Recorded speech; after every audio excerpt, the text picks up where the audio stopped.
sacred thing, whether it be good or whether it be evil. And now let's go to Revelations chapter 22. We're going to read verses 14 through 15. Revelations 22, 14 through 15. Okay, go ahead. Blessed are they that do his commandments, that they may have right to the tree of life, and may enter in through the gates into the city. For without are dogs, and sorcerers, and whoremongers, and murderers, and idolaters, and whosoever loveth and maketh a lie. Let's thank the Lord for the reading of his law. Sisters and brothers, always remember, this is the key to eternal life. Don't let anybody tell you you do not have to keep these commandments. That's right. They are trying to take your salvation away from you. I'd like to say good afternoon to the brothers and sisters here in Cleveland, Ohio. It's a pleasure to stand before you again today. My name is Brother James. I'm from the Riverdale class. And also here with me is reading for me is teacher Brother Marcus. So also from the Riverdale class. Brothers and sisters, most people have heard about the biblical character Job. Okay. They have heard or they've read details on the many things that he patiently suffered and how he eventually ended up better than at his beginning. As sisters and brothers who are trying to live righteously amid an ungodly world, we sometimes have our quote unquote Job moments, moments where evil befalls us for no apparent reason. Okay. When this occurs, sometimes we may find ourselves angry and questioning God for our suffering. A good example of this is the recent disasters that happened in LA, right? People lost everything out there, okay? And you go on the internet, you see people on there saying, God doesn't care about us. Or, you know, some are even using it as an occasion to deny the existence of God, saying, well, if God existed, why would this happen? Okay. Well, in this lesson, we're going to take an extended look at the book of Job, okay? We're going to progress through the chapter's details, and we're going to summarize with an answer to the book's central theme in question. Shall mortal man be more just than God? Shall a man be more pure than his maker? Let's start this at Job, the first chapter. Get a bookmark because we're going to be in Job most of the afternoon, popping out from every now and then. But we're going to essentially be in Job. We're going to almost read this whole book today. We're going to take a deep look at this book and try to conclude with an understanding of what Job's story is all about. We're going to go to Job, the first chapter. Job, the first chapter. Brother Marcus, when you get it, we're going to start at verse 1. Job 1 and verse 1. Go ahead. There was a man in the land of Uz whose name was Job. Now this Job lived in the land of Uz. Uz was a land that was one of Esau's lands, okay? Doesn't mean that Job was an Edomite. He was just in the land of Uz, okay? Go ahead. And that man was perfect and upright, and one that feared God and eschewed evil. Now the book said Job was perfect and upright. I want you to write that down because this is going to come back. We're going to take a look at this later on. Perfect and upright, one that feared God and eschewed evil. Go ahead. And there were born unto him 7 sons and 3 daughters. His substance also was 7,000 sheep, and 3,000 camels, and 500 yoke of oxen, and 500 she-asses, and a very great household. Job had a lot of stuff. He was rich. He was prosperous. Go ahead. So that this man was the greatest of all the men of the East. It said he was the greatest of all the men of the East. Okay, go ahead. And his sons went and feasted in their houses, every one his day, and sent and called for their 3 sisters to eat and to drink with them. So his sons would celebrate their birthdays, right? Everyone his day, they would celebrate, the family would get together and they would celebrate. As just a note on learning something, on the way to learning something, so much for birthdays being pagan. Here you got a perfect and upright man. You think he would have taught his sons to do something pagan? I don't think so. Go ahead. And it was so, when the days of their feasting were gone about, that Job sent and sanctified them, and rose up early in the morning and offered burnt offerings according to the number of them all. But Job said, it may be that my sons have sinned and cursed God in their hearts. Thus did Job continually. So Job went and made sure that he prayed and sanctified his children, in case they had done something, that accidentally, had sinned against God. We wanted to make sure that they were covered. All right, let's go into Job's, continue reading verse 6, Job 1 and 6.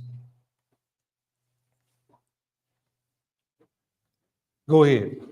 Now there was a day when the sons of God came to present themselves before the Lord, and Satan came also among them. Now these sons of God here are angels. We can show this to you in another lesson. All right. He said they came to present themselves before the Lord. The book tells you that the Lord has 7 spirits that run to and fro in the earth, and they're keeping the track on everybody. They're going back and they're reporting on all the things that we do, whether it's secret or not. That's right. Okay. So I'd be careful about what I did in the dark.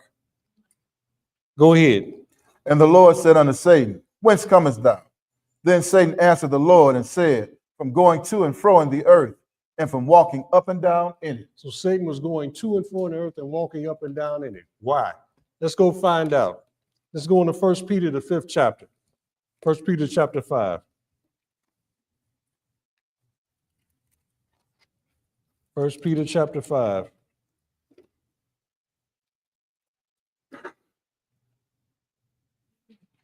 And we're going to start at verse 6. 1 Peter 5 and verse 6.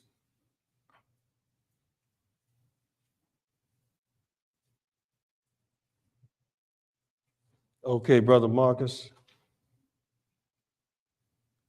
Go ahead. Humble yourselves, therefore, under the mighty hand of God, that he may exalt you in due time, casting all your care upon him, for he careth for you. Be sober, be vigilant, because your adversary the devil, as a roaring lion, walketh about, seeking whom he may devour. I said that your adversary the devil walketh about as a roaring lion, seeking whom he may devour. So may means by permission, right? So we're dealing with a permission thing here. Let's go back to Job, the 1st chapter, and we're going to pick it up where we left off at verse 8.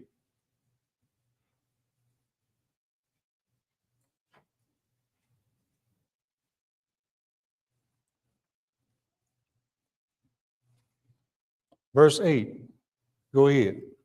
And the Lord said unto Satan, hast thou considered my servant Job? So now the Lord is inviting Satan to take a look at Job.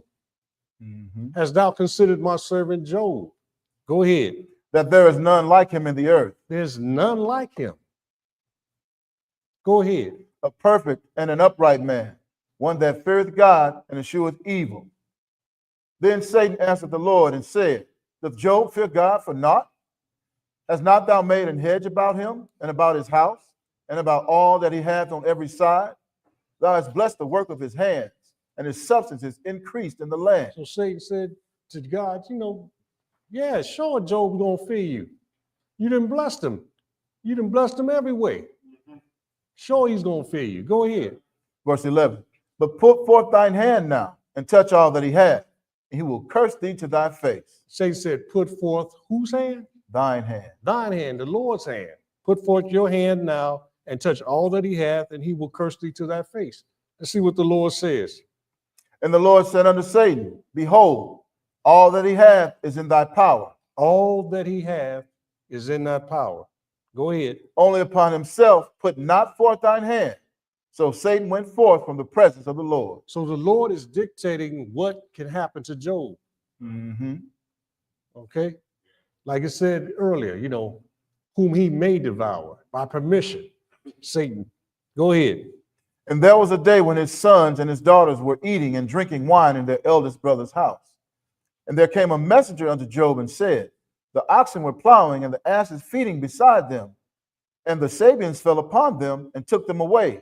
Yeah, they have slain the servants with the edge of the sword, and I only am escaped alone to tell thee. So there go his 500 yoke of oxen and his 500 she-asses. They gone, right? Go ahead. While he was yet speaking, there came also another and said, The fire of God is fallen from heaven, and hath burned up the sheep and the servants, and consumed them. And I only am escaped alone to tell thee. There's go his 7,000 sheep. Gone. Go ahead. While he was yet speaking, there came also another and said, The Chaldeans made out 3 bands, and fell upon the camels, and have carried them away, and slain the servants with the edge of the sword. And I only am escaped alone to tell thee. One catastrophe after another. Now it's 3,000 camels are gone. Yep. They're gone. Go ahead. While he was yet speaking, there came also another and said, Thy sons and thy daughters were eating and drinking wine in their eldest brother's house. And behold, there came a great wind from the wilderness and smote the 4 corners of the house. And it fell upon the young men, and they are dead. And I only am escaped alone to tell thee. Now his children killed, destroyed. Go ahead.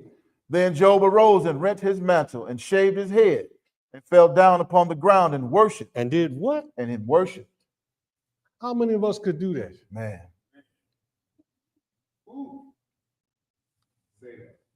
I don't know anybody that I think to do that. I can't even picture anybody. He said he fell down on the ground and worshiped. Go ahead. 21. And said, Naked came I out of my mother's womb, and naked shall I return thither. The Lord gave, and the Lord hath taken away. Who has taken away? The Lord.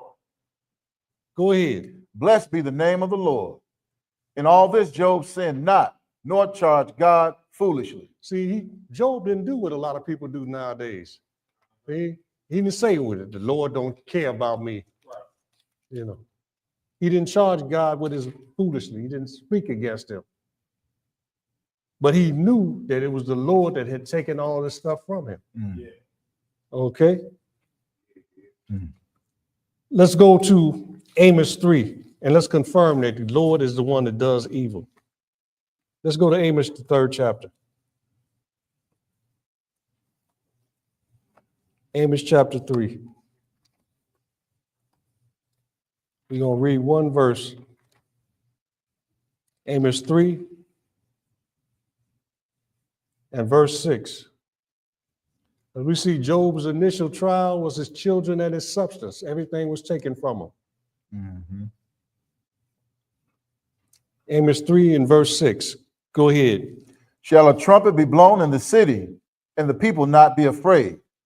Shall there be evil in a city, and the Lord hath not done it? So the Lord is the one that does evil. Let's go confirm it again. Let's go to Isaiah 45. Isaiah, the 45th chapter.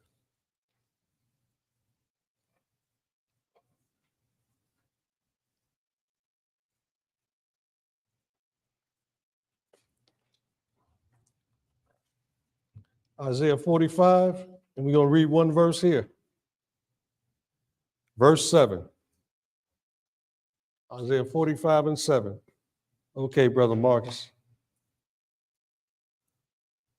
I form the light and create darkness. I make peace and create evil. I, the Lord, do all these things. I, the Lord, do all these things. He's the one that creates evil. Okay? He's the one that forms the light. He's the one that creates darkness. He's the one that makes peace. That's what it says. So everything is in the hand of the Lord. Let's go back to Job. This time, chapter 2. Job chapter 2. We're going to pick this up at verse 1 again.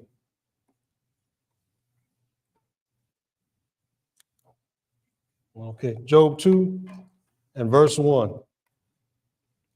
Go ahead, Brother Marcus. Again, there was a day when the sons of God came to present themselves before the Lord, and Satan came also among them to present himself before the Lord. And the Lord said unto Satan, From whence comest thou? And Satan answered the Lord and said, From going to and fro in the earth, and from walking up and down in it. Satan's still on his job. Still on his job. Right. Oh, go ahead. And the Lord said unto Satan, Hast thou considered my servant Job, that there is none like him in the earth, a perfect and an upright man? That's the third time we heard about Job being a perfect and upright man. Mm-hmm. Twice from the Lord himself. Perfect and upright man. Go ahead.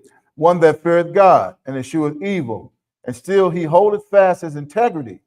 Although thou movest me against him, Though thou movest me against him, go ahead.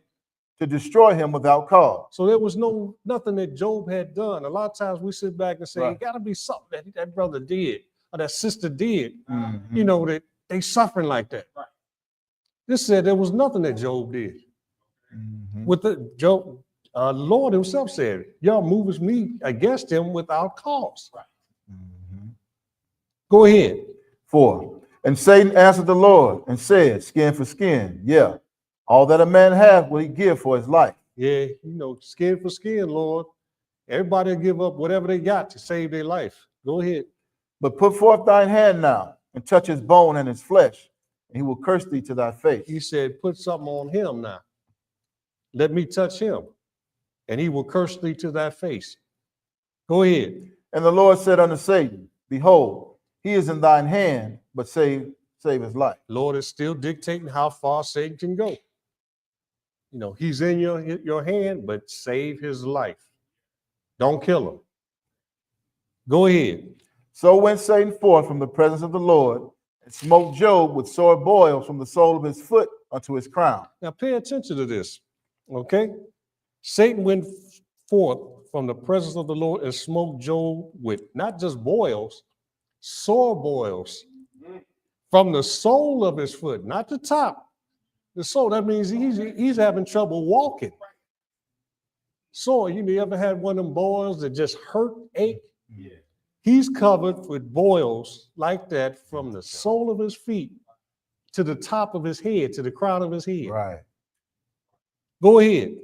And he took him a potsherd to scrape himself withal. Now, potsherd, you all seen a broken pot, right? Take a piece, sharp on one edge. He grabbed one of those to scrape himself. Try to scrape this pus and this stuff that's coming out of these boils. Go ahead. And he sat down among the ashes. Then said his wife unto him, dost thou still retain thine integrity? Curse God and die. Now, who was it said that he would curse you to your face? It was Satan, right? That's right. So who's coming through his wife? Satan. Go ahead. But he said unto her, thou speakest as one of the foolish women speaketh. What? Shall we receive good at the hand of God? And shall we not receive evil? Again, Job is acknowledging that the good and the evil both come from God. Yes. Mm-hmm. Go ahead. In all this did not Job sin with his lips. Again, he didn't charge God foolishly. He didn't sin with his lips. A lot of us, make statements, mm-hmm. and accuse God of stuff and deny him and do all kind of stuff. Job did not sin with his lips. Go ahead. Now, when Job's 3 friends heard of all this evil that was come upon him, they came every one from his own place. Eliphaz the Temanite. Now, Temanite, mm-hmm. That's Teman, right? Mm-hmm. This is an Edomite. Okay, go ahead. And Bildad the Shuhite. The Shuhite, that could be from Abraham and Keturah. Keturah is Abraham's second wife.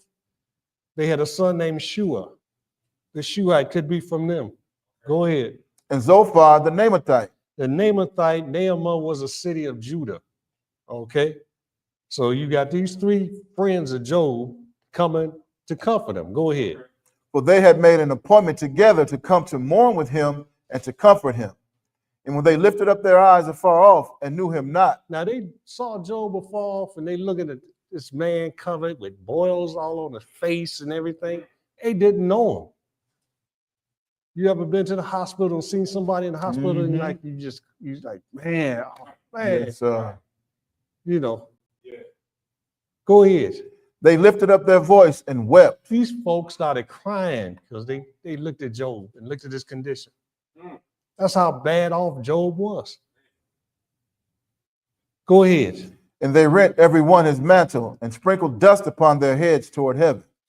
So they sat down with him upon the ground 7 days and 7 nights, and none spake a word unto him, for they saw that his grief was very great. They didn't even say anything. I mean, you see somebody in that bad a shape, you couldn't say nothing for 7 days. That's how bad Job was afflicted. Let's go into the third chapter of Job. So after 7 days, Job finally breaks his silence. And let's see what he does. The pain had gotten to him. Let's see what happens. Job 3 and verse 1. Job 3 and 1. Go ahead. After this, opened Job his mouth and cursed his day. Job opened his mouth and cursed his day. Go ahead. And Job spake and said, let the day perish wherein I was born. Let the day perish that I was born in. Go ahead. And the night in which it was said, there is a man-child conceived. Don't let it be said there's a man-child born. Don't tell my mother and father that you had a boy. Don't let that day dissolve. Go ahead. Let that day be darkness. Let not God regard it from above, neither let the light shine upon it. Don't let God regard that day. Remove it, Lord. Take it out. Go ahead. Don't let light shine on it. Go ahead, 5. Let darkness and the shadow of death stain it. Let a cloud dwell upon it. Let the blackness of the day terrify it. Go ahead. As for that night, let darkness seize upon it. Let it not be joined unto the days of the year. Take it out of the calendar. Job said, take that day out. You know, January 25th, take it out. Don't let it be in the months. Go ahead. Let it not come into the number of the months. Let it not come into the number of the months. Skip down to verse 11 and continue. Why died I not from the womb? Why did I not give up the ghost when I came out of the belly? I should have died when I was born. I should have been stillborn. This is how much pain Job was in. Go ahead. 12. Why did the knees prevent me? Why did my mother not pull the knees together and stop me from coming out? Why didn't the knees prevent me? Go ahead. Or why the breast that I should suck? Why did she even bring me up and let me drink milk and suckle me? Why did she even do that? Go ahead. For now should I have lain still and been quiet. I should have slept. Then had I been at rest. I'd have had some peace now. I'd be at rest now. I wouldn't be suffering all this stuff that I'm suffering. Skip down to verse 20. 20 and continue. Go ahead.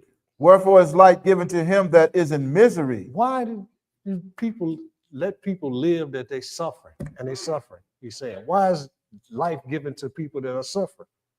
Why is it here? Go ahead. And life unto the bitter in soul, which long for death, but it cometh not. You don't want to suffer like this. They'd rather die than suffer like this, he's saying.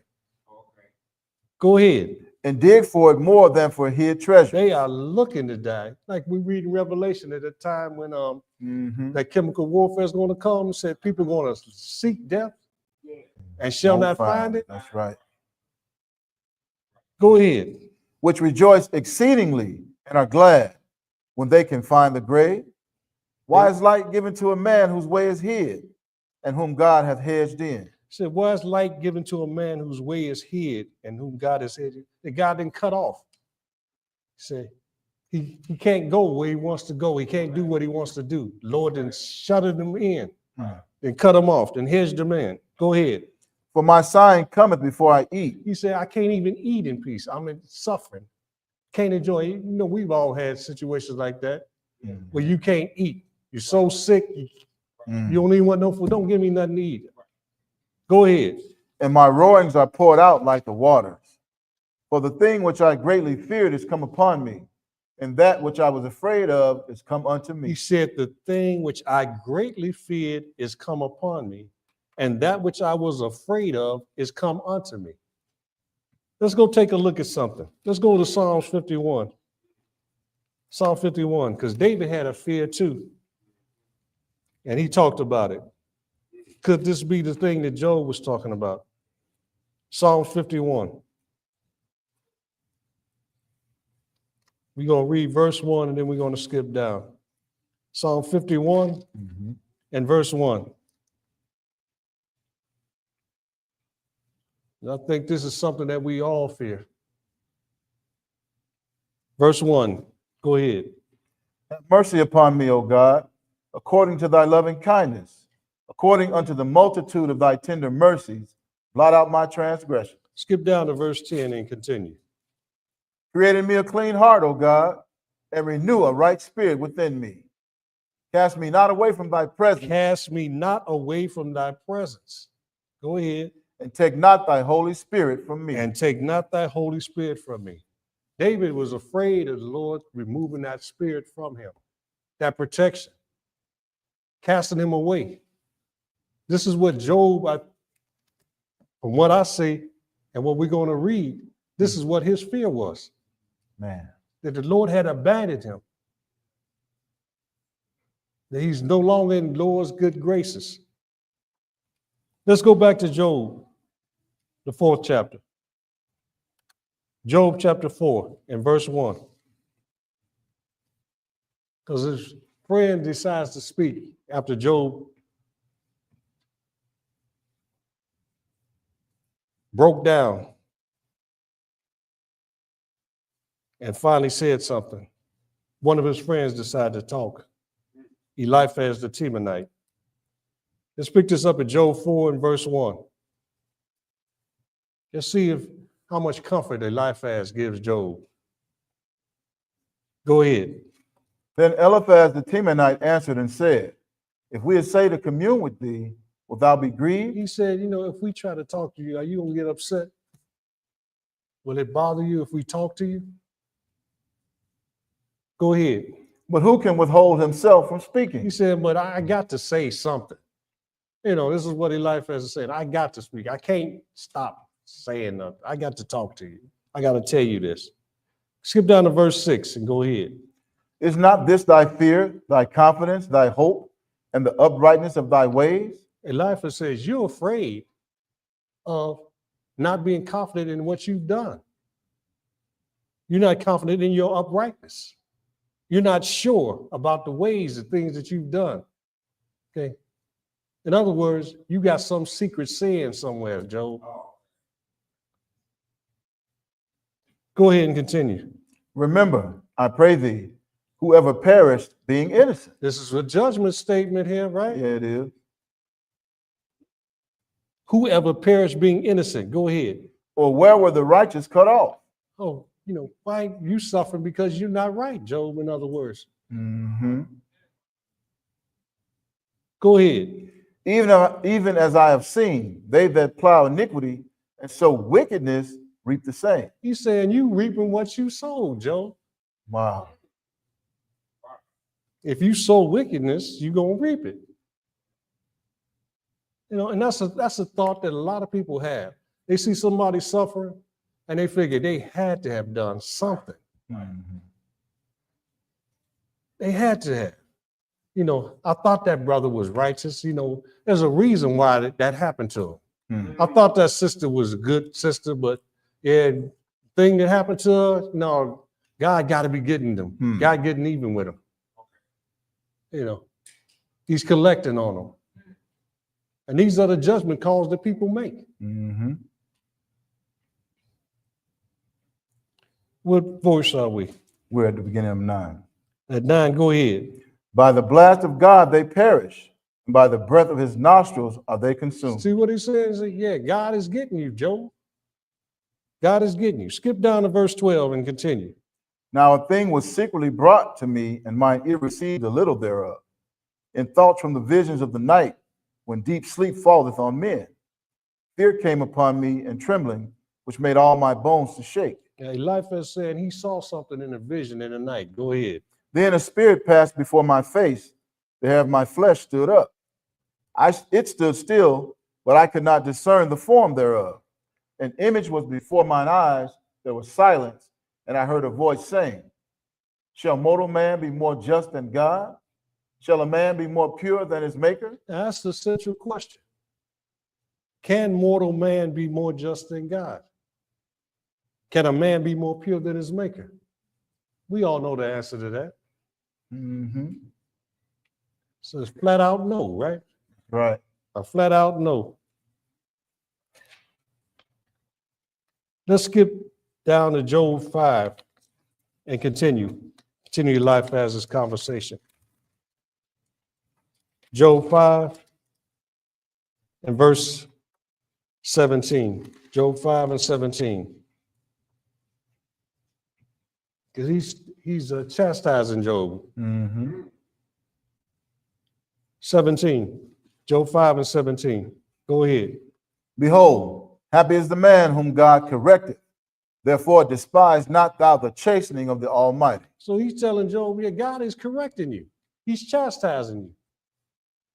He said, be happy about it. Be happy about it. Go ahead. For he maketh sore and bindeth up. So he's making you sore. You got all these sores, but he'll bind you up later. You know, he does it to get your attention. Go ahead. He woundeth, and his hands make whole. He gonna wound you now, but then his hands will make you whole. Let's go to Job chapter 6. Let's see what Job answers Eliphaz back.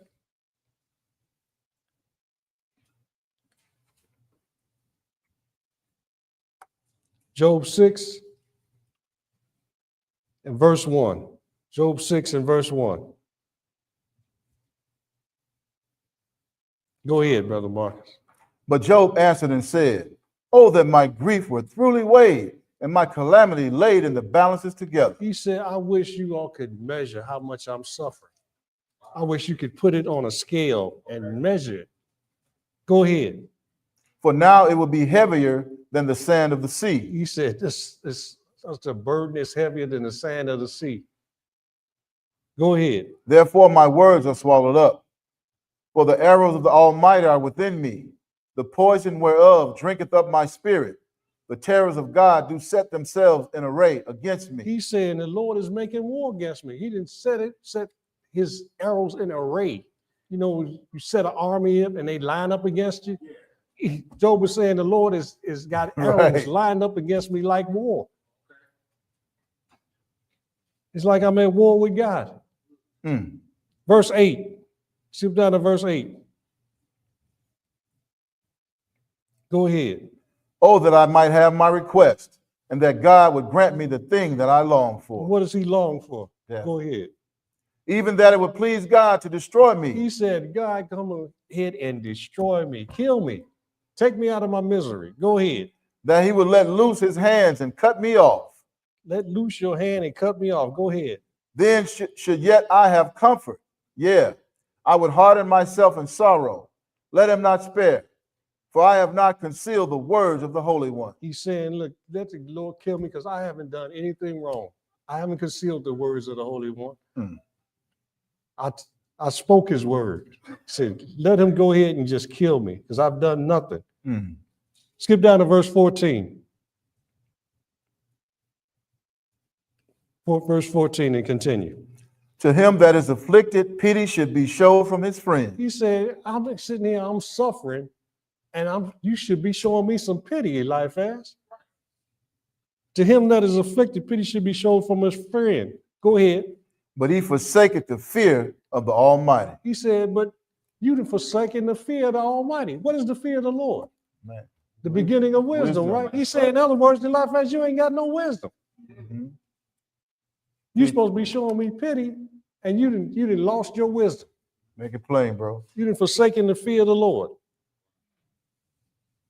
Skip down to chapter 8, Job chapter 8. Because another friend kicks in. Job chapter 8. We didn't see where Eliphaz didn't accuse Job of not being upright as he thinks he is.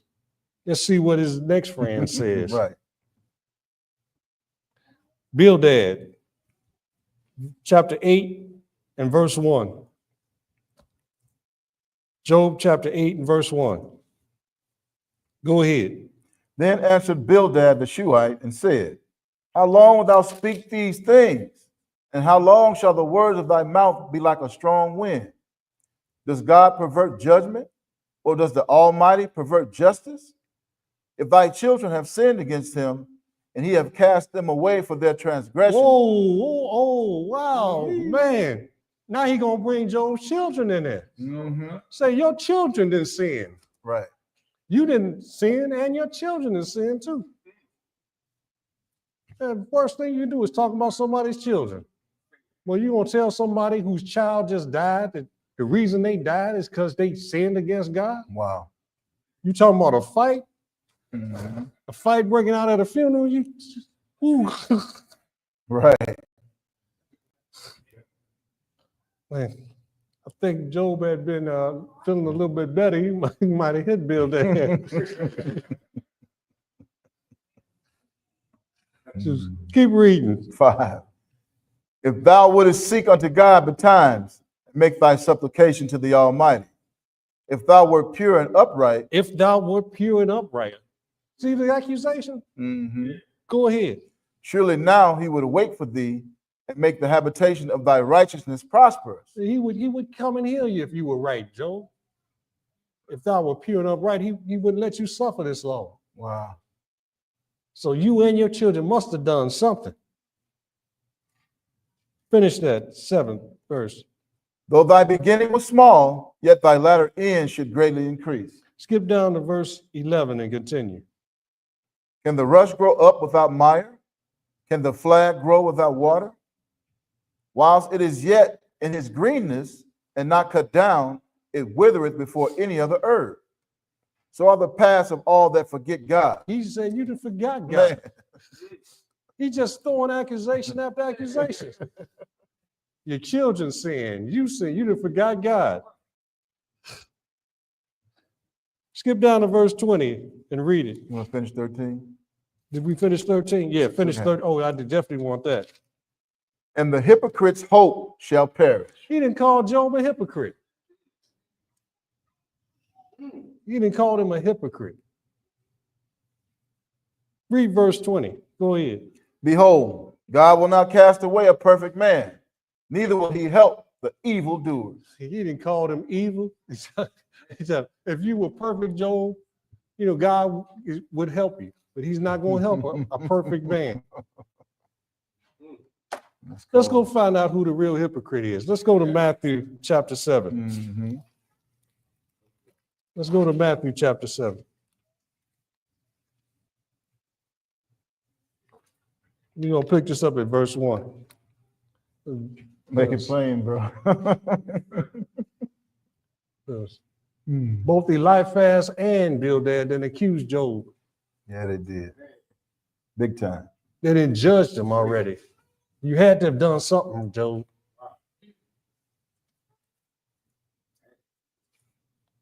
Verse 1. Matthew 7 and verse 1. Go ahead, Brother Marcus. Judge not, that ye be not judged. Christ said, judge not, that ye be not judged. Go ahead. For with what judgment ye judge, ye shall be judged. You got to be careful. In other scriptures, he tell you judge righteous judgment. That means you depend on his laws for judgment. He said the judgment is the Lord's, not yours. That's right. Go ahead. And with what measure ye meet, it shall be measured to you again. And why beholdest thou the mote that is in thy brother's eye, but considerest not the beam that is in thine own eye? Or how wilt thou say to thy brother, let me pull out the mote out of thine eye, and behold, a beam is in thine own eye? What does Christ call him? Go ahead. Thou hypocrite. Thou hypocrite. Bildad calling Job a hypocrite, and he's actually the hypocrite. Go ahead. First cast out the beam out of thine own eye, and then shalt thou see clearly to cast out the mote out of thy brother's eye. Because he didn't judge Job without cause. How are you going to judge this man? You don't know what's happened. You don't know why God is doing this. Mm-hmm. Let's go to Luke 18. Jesus spoke a parable about this type of judging. Luke 18.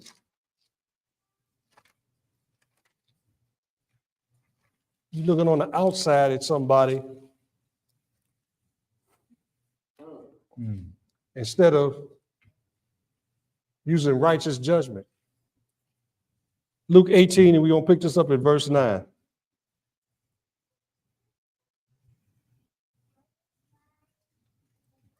(18) and verse 9. Go ahead, Brother Marcus. And he spake this parable unto certain which trusted in themselves that they were righteous and despised others. They trusted in themselves that they were righteous and despised others. We got to be careful about this. Even as followers of Christ, we have to be very careful about this. That's right. We still have this thing in our mind that we judge. We look at something and figure that people have done something wrong. Mm-hmm. And it's not necessarily the case. True. Go ahead. 2 men went up into the temple to pray, the one a Pharisee and the other a publican. The Pharisee stood and prayed thus with himself, God, I thank thee that I am not as other men are. I'm not as other men. I'm not like these folk out here. I'm a Christian. I go to the Israel of God. I ain't like these people out here, these Sunday worshipers. Right. Go ahead. Extortioners, unjust, adulterers, or even as this publican. As this public, you're looking down at this guy, this publican here. Right. He didn't already judge this man. So did. Go ahead. I fast twice in the week. Oh, I'm going to run my pedigree. I fast twice a week. Twice, not once, twice. Go ahead. I give tithes of all that I possess. I give my tithe, I pay my tithes. I fast. I pray. Go ahead. And the publican, standing afar off, would not lift up so much as his eyes unto heaven, but smote upon his breast, saying, God, be merciful to me, a sinner. A humble and contrite heart, the Lord will not despise, the book tells us, right? Go ahead. I tell you, this man went down to his house justified rather than the other. This man went down to his house justified. The other didn't. Go ahead. For everyone that exalted himself shall be abased, and he that humbleth himself shall be exalted. We need to keep that in mind as Christians. Be careful about how we judge others. That's right. Let's go back to Job, the 9th chapter. You don't want to be a Bildad or Eliphaz. Definitely don't want to be a Bildad or Eliphaz. Job, this time chapter 9. Job chapter 9. Because Job's friends are accusing him, and it's starting to get to him now. Starting to get to him. Job's reply to Eliphaz saying, God will not cast away a perfect man, neither will he help the evildoers. Job had an answer to that. Go ahead. Job 9 and verse 1. Then Job answered and said, I know it is so of a truth. He said, I know that's true. I know what you said is true. God will not help, will not cast away a perfect man, neither will he help the evildoers. He said, but go what? But how should man be just with God? He said, but how can a man be just with God? Go ahead. If he will contend with him, he cannot answer him 1 of 1,000. He is wise in heart and mighty in strength. Who hath hardened himself against him and hath prospered? He said, Lord is wise in heart, so you can't deal with him in wisdom. He's mighty in strength. You can't deal with him as far as a strength thing. Said, how you going to go against this man? How you going to go against the Lord? Right. Skip down to verse 11 and continue. Lo, he goeth by me, and I see him not. He said, I can't even see him. He's a spirit. He passed by me. I can't see him. How am I going to contend with him? Right. How am I going to be just with him? Go ahead. He passeth on also, but I perceive him not. Behold, he taketh away. Who can hinder him? Yeah, when he take your way, who's going to stop him? Go ahead. Who will say unto him, what doest thou? How are you going to ask God, what are you doing?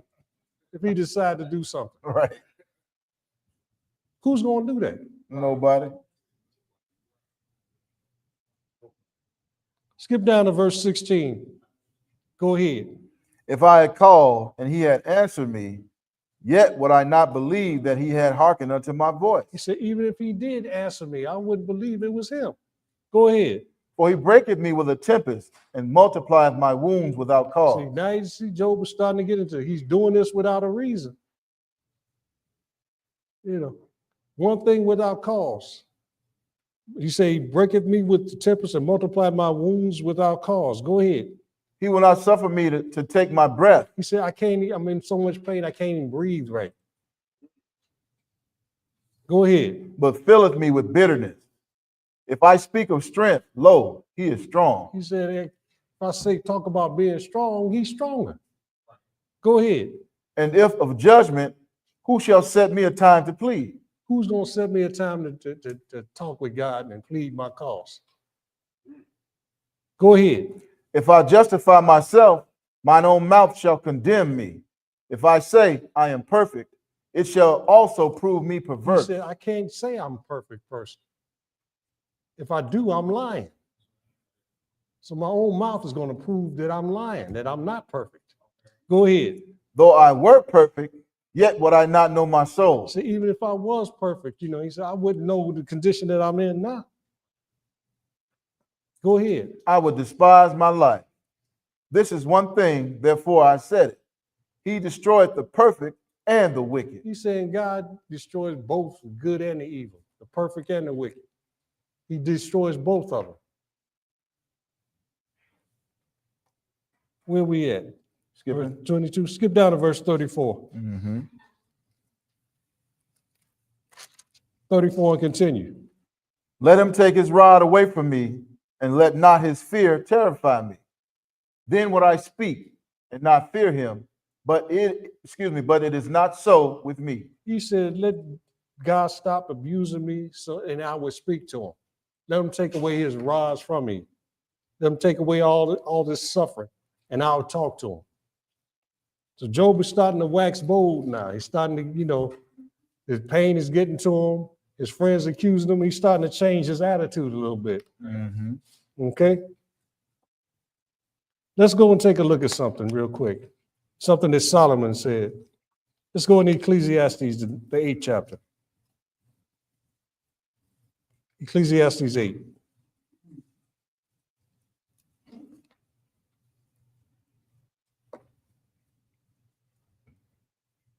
Job said, who's going to stop God from doing whatever he does, he decides to do, right? Ecclesiastes 8, verse 1. Let's pick this up at verse 1. Go ahead, Brother Marcus. Who is as the wise man, who knoweth the interpretation of a thing? A man's wisdom maketh his face to shine, and the boldness of his faith shall be changed. I counsel thee to keep the king's commandment, and that in regard of the oath of God, be not hasty to go out of his sight. Stand not in an evil thing, for he doeth whatsoever pleaseth him. The Lord does whatever pleases him. Go ahead. Where the word of a king is, there is power. And who may say unto him, what doest thou? He agrees with what Job just said, right? How are you going to ask God, what are you doing? Right. What doest thou? Go ahead. Whoso keepeth the commandment shall feel no evil thing, and a wise man's heart discerneth both time and judgment. He said, whoso keepeth the commandment shall feel no evil thing. But at what point in time? Is this talking about throughout our lifetime, or is there a set time? He said, a wise man's heart discerneth both time and judgment. So there's a time when you're not going to feel any evil thing. Make it plain. Go ahead. Because to every purpose there is time and judgment. To every purpose there is a time and judgment. Go ahead. Therefore the misery of man is great upon him. Because everything doesn't work out the way man wants it to work out. See that? Okay? There's a time and judgment. There's a purpose for everything, Ecclesiastes tells us. Skip down to verse 14. Because Solomon said he saw something. Everything there's a time and judgment. Go ahead. There is a vanity which is done upon the earth, that there be just men unto whom it happeneth according to the work of the wicked. And we've seen that. There be just people, male and female, just men. If stuff happened to them that you would think would happen to somebody that was wicked. That girl used to study all day long. That bullet came through that window and killed her. She was a good student. The teachers loved her, said she never gave him any trouble in class.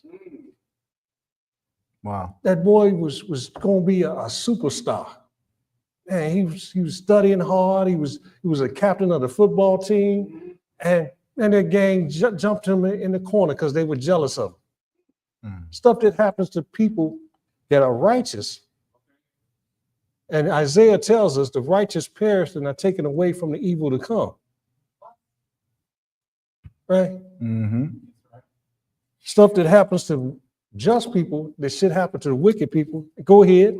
Again, there be wicked men to whom it happeneth according to the work of the righteous. I said that this also is vanity. And you got the reverse. You got wicked people that prolong themselves in their wickedness. So, guy that stole $10,000, he off on a trip to Jamaica, sitting in the sun somewhere. Mm-hmm. Man. You back at work struggling, trying to pay your gas bill so your heat don't get cut off. Mm-hmm. Solomon said he saw this. He saw this. This is advantage. Back up to Ecclesiastes, the 7th chapter. Mm-hmm. And then we sit back and we question, God, why is this so? Why does this stuff happen? Ecclesiastes chapter 7, pick up at verse 13, 7 and 13. Consider verse 13. Chapter 7, verse 13. Go ahead. Consider the work of God, for who can make that straight which he hath made crooked? Who can? Nobody. Nobody. Go ahead. In the day of prosperity be joyful, but in the day of adversity consider. He said, in the day of prosperity be joyful. You got good health, things are working well. Okay? Be joyful, enjoy it. It's a blessing from the Lord. Go ahead. He said, but in the day of adversity, when stuff starts happening to you, don't accuse God. Stop and consider. Mm-hmm. Go ahead. God also has set the one over against the other, to the end that man should find nothing after him. Go ahead. All things have I seen in the days of my vanity. There is a just man that perisheth in his righteousness. There's a just man that perisheth in his righteousness. Go ahead. And there is a wicked man that prolongeth his life in his wickedness. Again, you see that. We see that. He said, consider. Mm-hmm. Right? Yes, sir. We're going to find out why. Let's go back to Job, the 10th chapter. Job chapter 10. In this lesson, we're going to find out why.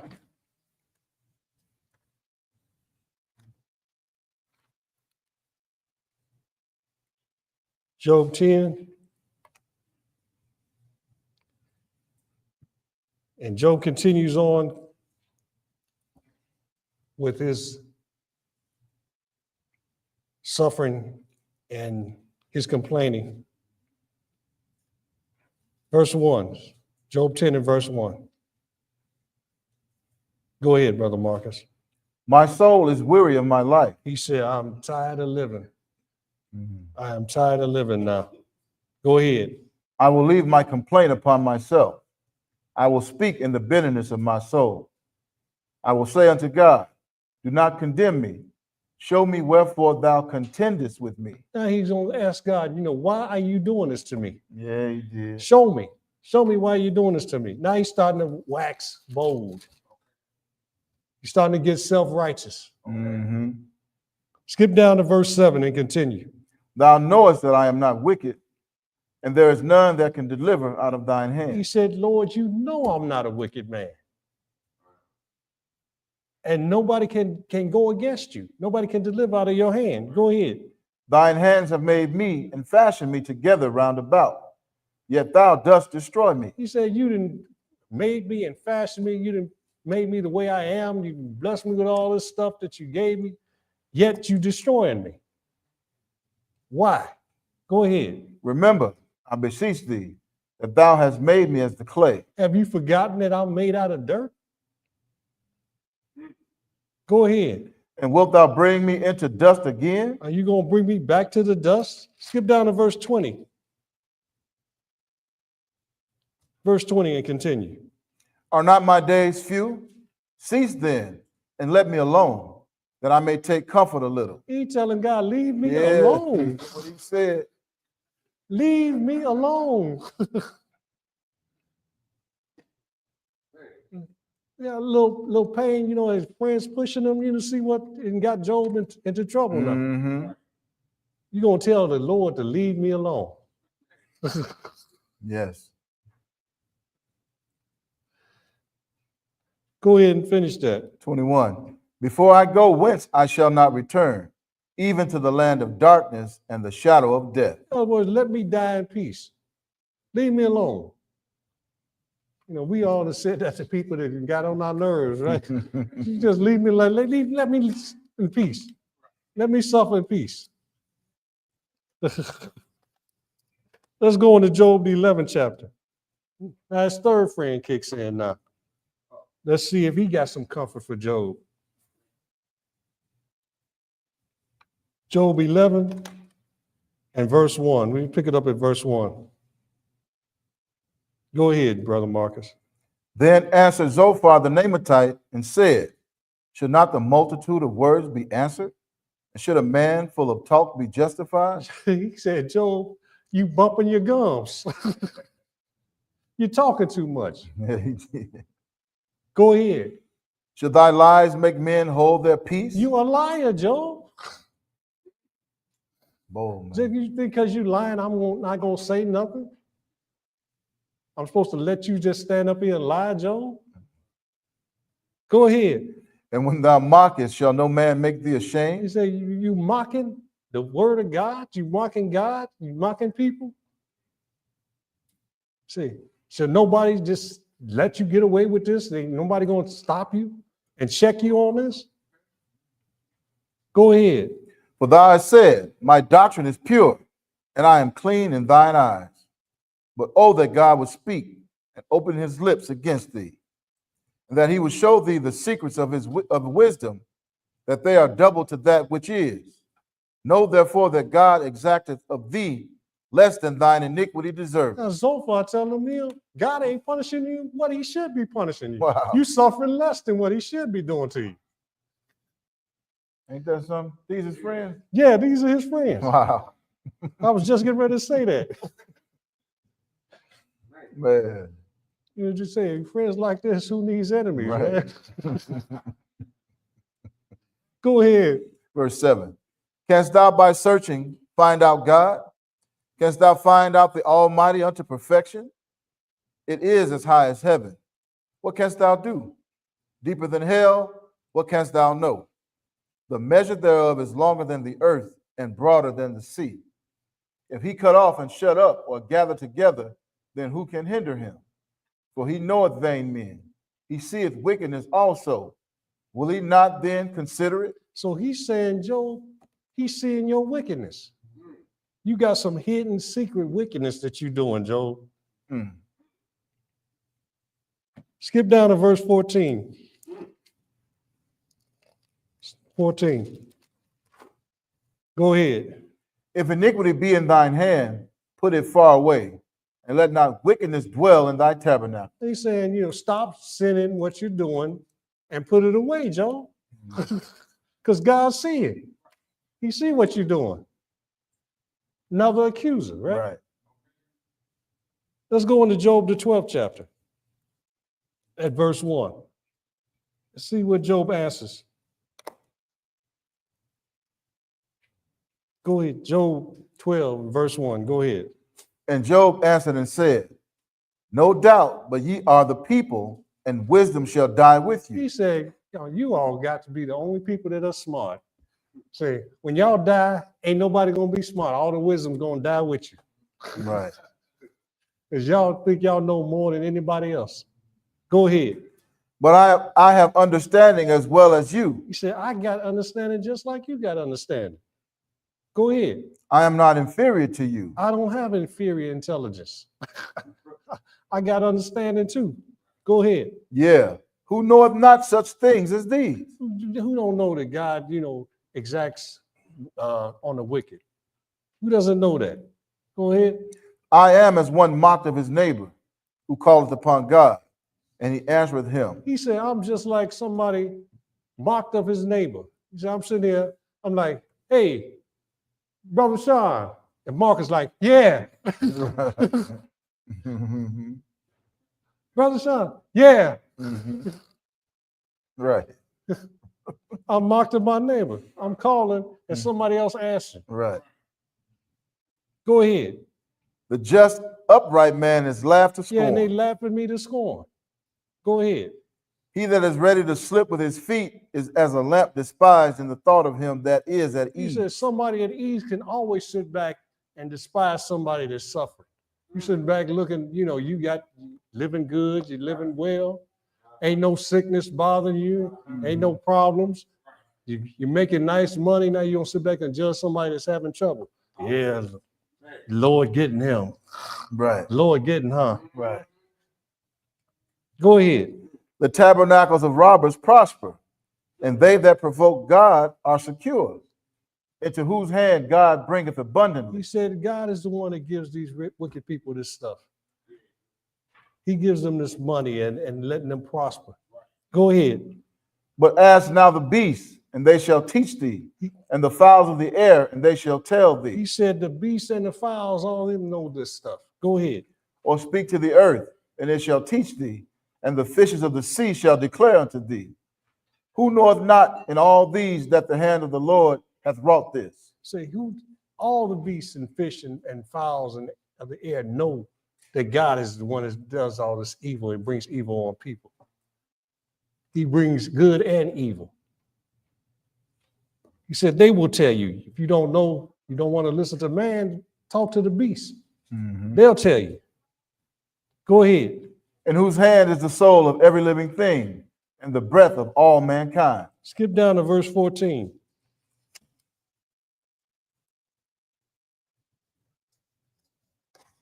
Go ahead. Verse 14. Behold, he breaketh down, and it cannot be built again. He shutteth up a man, and there can be no opening. He said, door break you down, and there can be no built up. He said, it can't be built again. He said, he shut up a man, and there can be no opening. So whatever the Lord does, nobody can change it. That's it. Let's go into Job 13. He continues talking to his friends. Job 13 and verse 1. Go ahead, Brother Marcus. Lo, mine eye hath seen all this. Mine ear hath heard and understood it. What ye know, the same do I know also. Again, he's telling them, what you know, I know also. I'm not inferior to your knowledge. Go ahead. I am not inferior unto you. Surely I would speak to the Almighty, and I desire to reason with God. But ye are forgers of lies. He said, you all are forgers of lies. Go ahead. You all are physicians of no value. You all are no good to me. Y'all no help. Y'all supposed to be comforting me. Say you're physicians of no value. Go ahead. You no help. Oh, that you would altogether hold your peace, and it should be your wisdom. He said, if you would shut up, that would show some wisdom. You would just shut up and stop talking. Skip down to verse 13. Skip down to verse 13 and go ahead. Hold your peace. Let me alone, that I may speak, and let come on me what will. He said, I've got to speak. I'm going to speak, and say this, and whatever happens to me, let it happen. Go ahead. Wherefore do I take my flesh in my teeth and put my life in mine hand? Though he slay me, yet will I trust in him. He said, why do I take my flesh in my teeth and put my life in my hand? He said, why am I taking a chance and speaking against God? Let's skip down to verse 19. 18? 19. You don't want 18? I'm sorry. I mean verse 18. I'm sorry. Okay. Behold now, I have ordered my cause. I know that I shall be justified. He said, that's why. He said, I have ordered my cause. I know that I know I shall be justified. In other words, I'm going to speak and I'm going to accuse God, and I know I'm justified. Mhm. Job is waxing bolder and bolder. You all notice the transition from a humble person who didn't charge God foolishly. Now he's getting bolder and bolder. Skip down to verse 23. Mhm. Go ahead. How many are mine iniquities and sins? How many are my iniquities? What sin have I committed? Yeah. Oh, it's right. Go ahead. Make me to know my transgression and my sin. Tell me what I did. Hey, Job is getting worse and worse. Go ahead and finish that. Wherefore hidest thou thy face and holdest me for thine enemy? So what you hiding for, Lord? Why you hiding your face? What you running from? Yes, he did. Why hidest thou thy face and holdest me for thine enemy? Let's go to Job 19. I wish we could read all of this, but I think I would keep you all here too long. Let's go to Job 19. Job 19. Because we see a progression throughout this. His friends kick in again. Bildad kicks in again. And Job answers him again. Job 19 and verse 1. 19 and verse 1.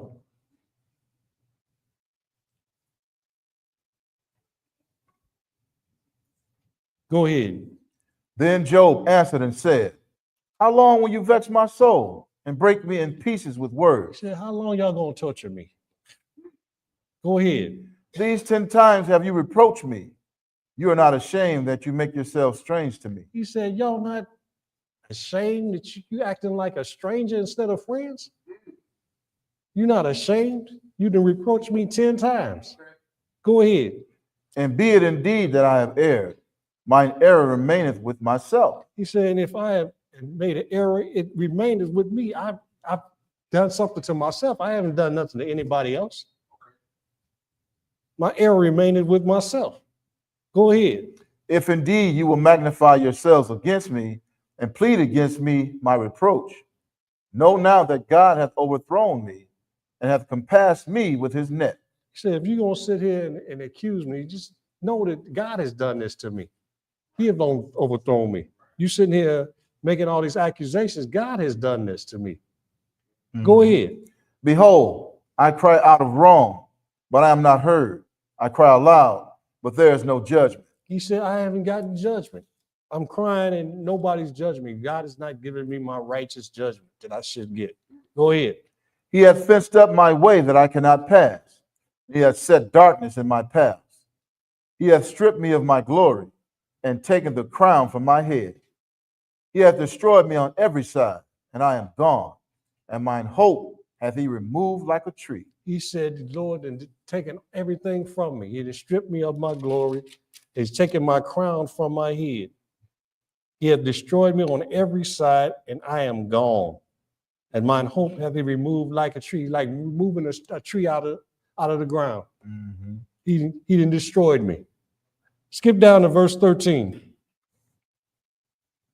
Go ahead. He hath put my brethren far from me, and mine acquaintance are verily estranged from me. My kinsfolk have failed, and my familiar friends have forgotten me. They that dwell in mine house and my maid. That's it. That's it. Good. 14. Okay. He said, he had put my brethren far from me, and mine acquaintances are estranged from me. He said, my whole family members ain't coming around. My familiar friends said, they have forgotten me. My close friends, talking about them. Skip down to verse 19 and continue. All my inward friends abhorred me, and they whom I loved are turned against me. My bone cleaveth to my skin and to my flesh, and I am escaped with the skin of my teeth. Have pity upon me. Have pity upon me, O ye my friends, for the hand of God hath touched me. Job saying, you should have pity on me. But God have done this stuff to me. Have pity on me. Let's go to Job 22, Job chapter 22.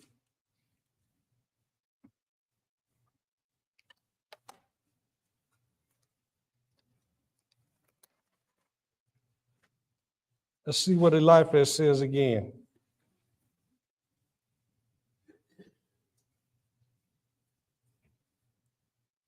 He's going to join in with Zophar now and accuse Job.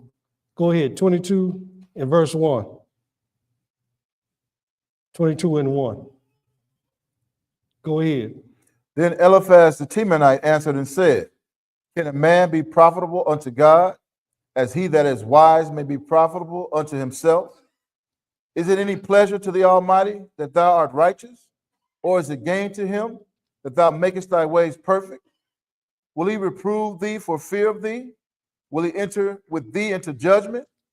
Is not thy wickedness great, and thine iniquities infinite? He's saying you got some strong wickedness, Job. Your wickedness is great. Wow. And you got some innumerable iniquities that we can't even number. They're infinite. Infinite, wow. Go ahead. For thou hast taken a pledge from thy brother for naught. He's saying you didn't take a pledge. You did all these wicked things that I'm about to name. Go ahead. And stripped the naked of their clothing. Thou hast not given water to the weary to drink, and thou hast withholden bread from the hungry. But as for the mighty man, he had the earth, and the honorable man dwelt in it. Thou hast sent widows away empty, and the arms of the fatherless have been broken. Therefore snares are round about thee, and sudden fear troubleth thee. He's saying you are suffering for all these secret things that you did. Say you didn't help the hungry. You didn't send widows away. You broke the arms of the fatherless. He's accusing them of doing all these sins. Go ahead. Or darkness that thou canst not see, and abundance of waters cover thee. Skip down to verse 23 and continue. If thou return to the Almighty, thou shalt be built up. Oh, in other words, you got to repent, Job, Mm-hmm. from the stuff that you've done. If thou return to the Almighty, go ahead. Thou shalt be built up. Thou shalt put away iniquity far from thy tabernacle. Then shalt thou lay up gold as dust, and the gold of Ophir as the stones of the brooks. Yea, the Almighty shall be thy defense, and thou shalt have plenty of silver. For then shalt thou have thy delight in the Almighty, and shall lift up thy face unto God. He said, if you repent, Job, God's going to restore you. You're going to be blessed. You're going to have plenty of money, and everything's going to be good. But you got to repent. Okay? Let's go to Job 23. See. Job 23. As Job desires to justify himself now. Go ahead. 23 and verse 1. They didn't push them to the point. Mm-hmm. Go ahead, Brother Marcus. Then Job answered and said, even today is my complaint bitter. My stroke is heavier than my groaning. Oh, that I knew where I might find him. Oh, man, where can I find God? If I wish I knew. Go ahead. That I might come even to his seat. I would order my cause before him. Again, I would order my cause before him. Go ahead. And fill my mouth with arguments. I would know the words which he would answer me, and understand what he would say unto me. Will he plead against me with his great power? No, but he would put strength in me. He's saying if I was to sit down and argue with God and talk to him and plead my cause, God would justify me. He would strengthen me. He said he wouldn't plead with me his great power. In other words, he wouldn't destroy me. You know, the Bible talks about the Lord pleading with Israel in the wilderness. Yeah. And the Lord pleading with all flesh. And the slain of the Lord being many. He said he wouldn't plead me with his great power. He said he would put strength in me. He would say, okay, yeah, Job, you know what? What you said is right. Okay. I'm sorry. Right. Skip down to verse 11. Verse 11 and continue. My foot hath held his step. His way have I kept and not declined. He said, I have not declined from his commandments. I've kept his way. Go ahead. Neither have I gone back from the commandment of his lips. I have esteemed the words of his mouth more than my necessary food. He said, I didn't kept this to the point that I would go hungry first before I would break his commandments. Let's go into Job chapter 27. So Job now he's saying that he wants to justify himself. He wants to plead his cause before God. Job chapter 29. 27. I'm sorry, Job chapter 27, verse 1 through 6. Let's go. 27, verse 1 through 6, and then we're going to skip. Go ahead. Moreover, Job continued his parable and said, as God liveth, who hath taken away my judgment? God has taken away his judgment, he said. Go ahead. And the Almighty, who hath vexed my soul? God has vexed his soul, right? Go ahead. All the while my breath is in me, and the Spirit of God is in my nostrils, my lips shall not speak wickedness, nor my tongue utter deceit. God forbid that I should justify you. Till I die, I will not remove mine integrity from me. Job said, I'm holding fast to what I said. Until I die, I'm not going to say I did anything wrong. He said, I'm holding fast mine integrity. Skip down to verse 8. You want 6? I mean, go ahead, 6. Verse 6, and then we skip down to verse 8. 6. My righteousness I hold fast and will not let it go. He said, my righteousness I hold fast and will not let it go. My heart shall not reproach me so long as I live. He said, I'm holding fast to this. I will not admit that I've done anything wrong. My heart will not reproach me. In other words, I'm not going to admit I did anything wrong. Skip down to verse 8 and continue. For what is the hope of the hypocrite, though he have gained, when God taketh away his soul? Will God hear his cry when trouble cometh upon him? Will he delight himself in the Almighty? Will he always call upon God? He's saying, you all accuse me of being a hypocrite. He said, what is the hope of a hypocrite? He said, though he hath gained. He said, when God taketh away his soul, he said, will God hear his cry when trouble come upon him? Go ahead. 11. I will teach you by the hand of God, that which is with the Almighty will I not conceal. Behold, all ye yourselves have seen it. Why then are ye thus altogether vain? This is the portion of a wicked man with God, and the heritage of oppressors, which they shall receive of the Almighty. He said, this is the portion of a wicked man with God and the heritage. In other words, this happens at the end. Not right now, at the end. Go ahead. If his children be multiplied, it is for the sword, and his offspring shall not be satisfied with bread. He said, if these children are prosperous and multiplied, he said, later on, they're going to get what's coming to them. Go ahead. Those that remain of him shall be buried in death, and his widow shall not weep. Though he heap up silver as the dust, and prepare raiment as the clay, he may prepare it, but the just shall put it on, and the innocent shall divide the silver. He said, if they heap up money and silver, he said, the just are going to inherit that. They're going to get it in the end. Let's go into Job 29. Job chapter 29. He said, that's the portion of the hypocrite. Job 29, verse 1.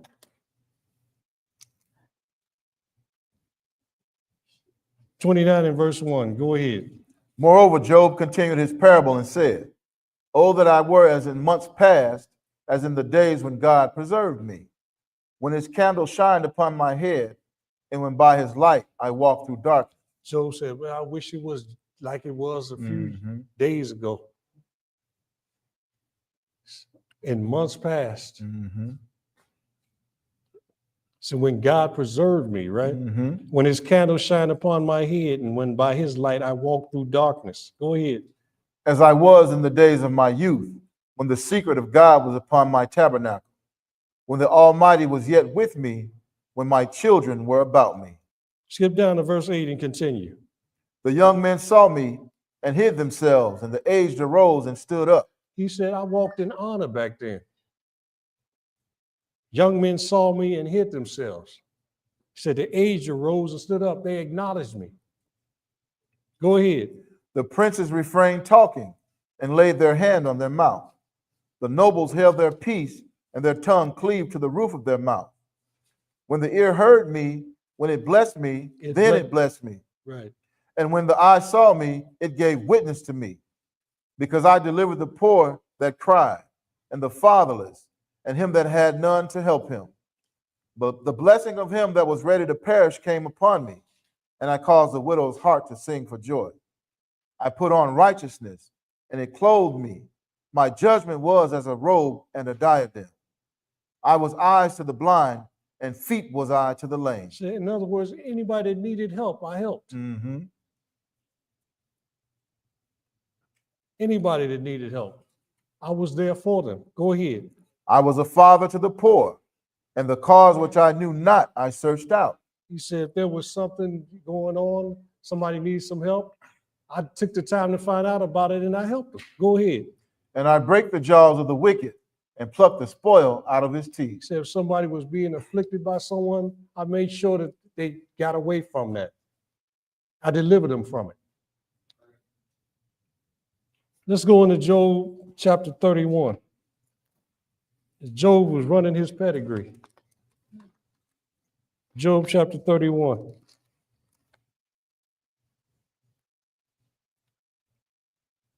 Let's pick this up at verse 1. He's running his pedigree, all the righteousness that he did. Go ahead. I made a covenant with mine eyes. Why then should I think upon a maid? For what portion of God is there from above?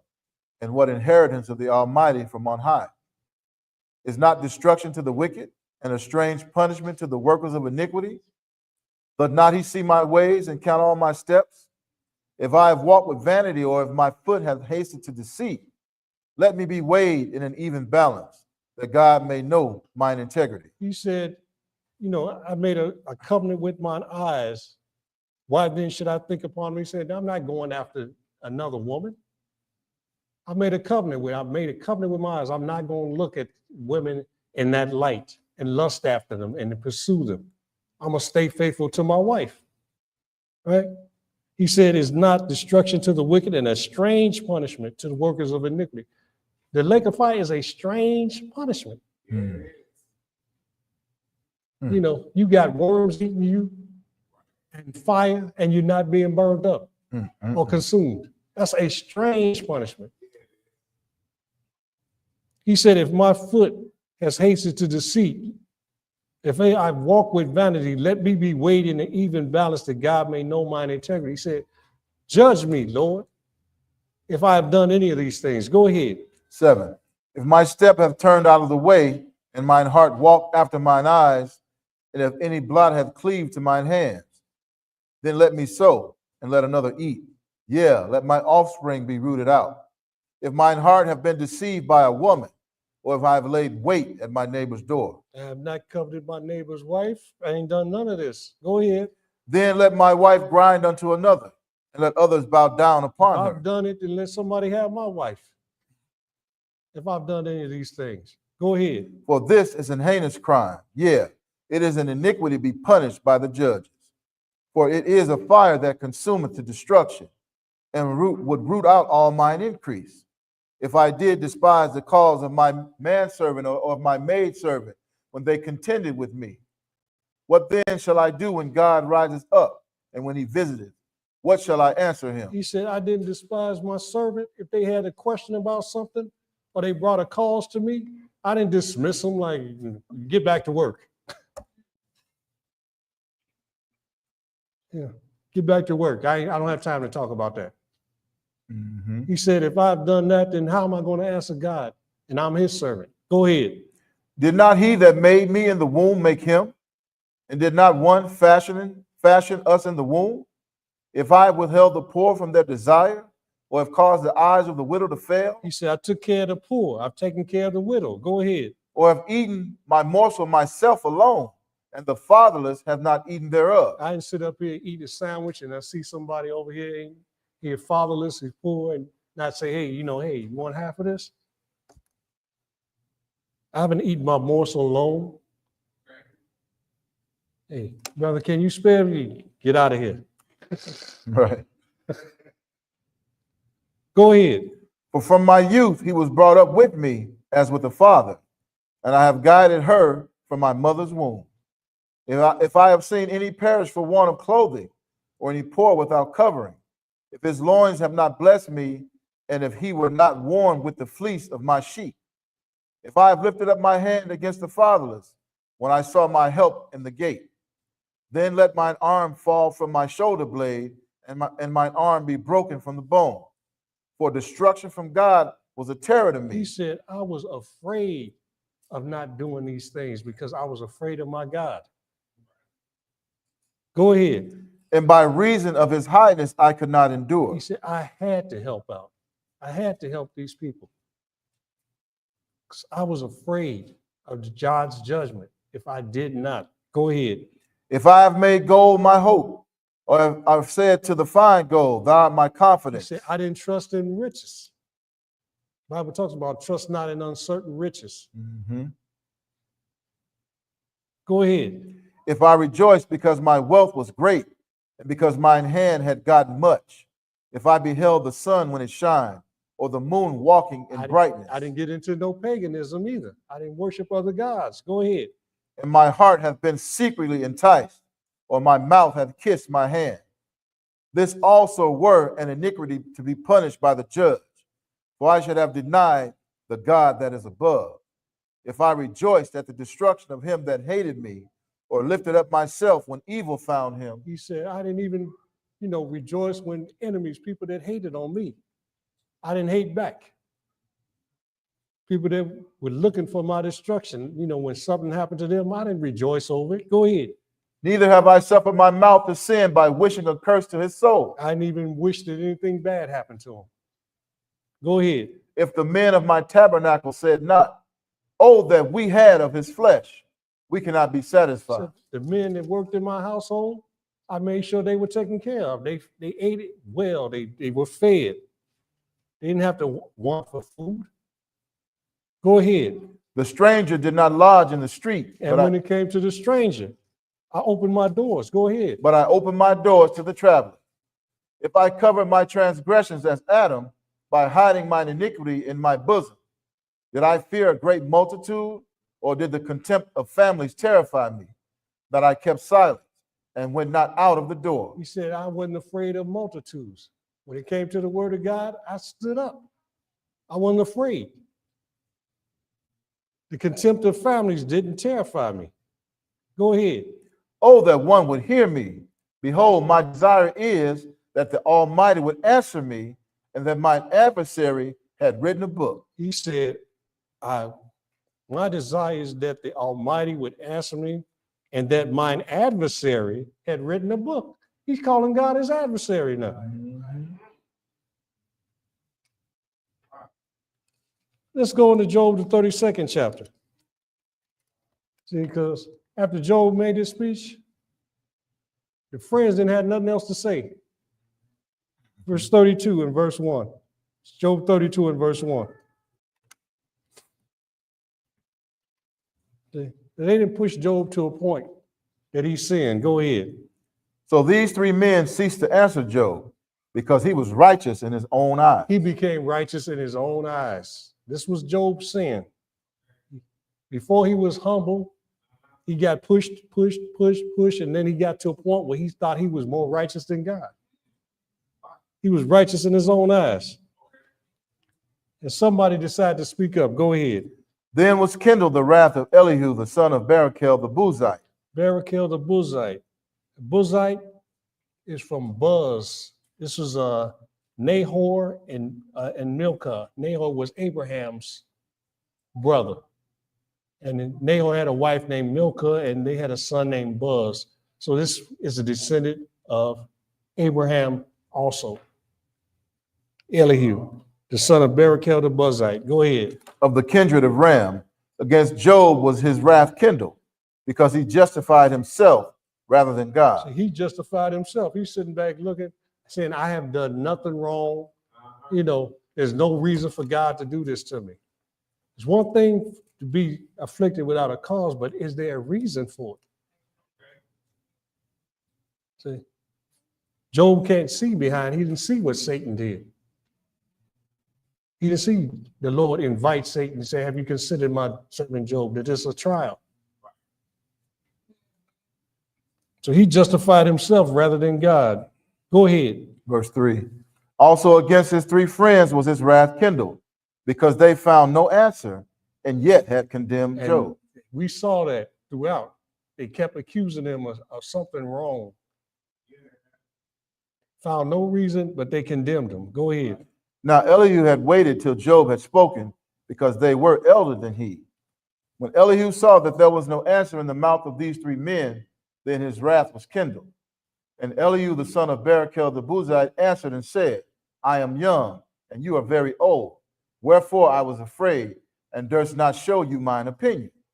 I said, days should speak, and multitude of years should teach wisdom.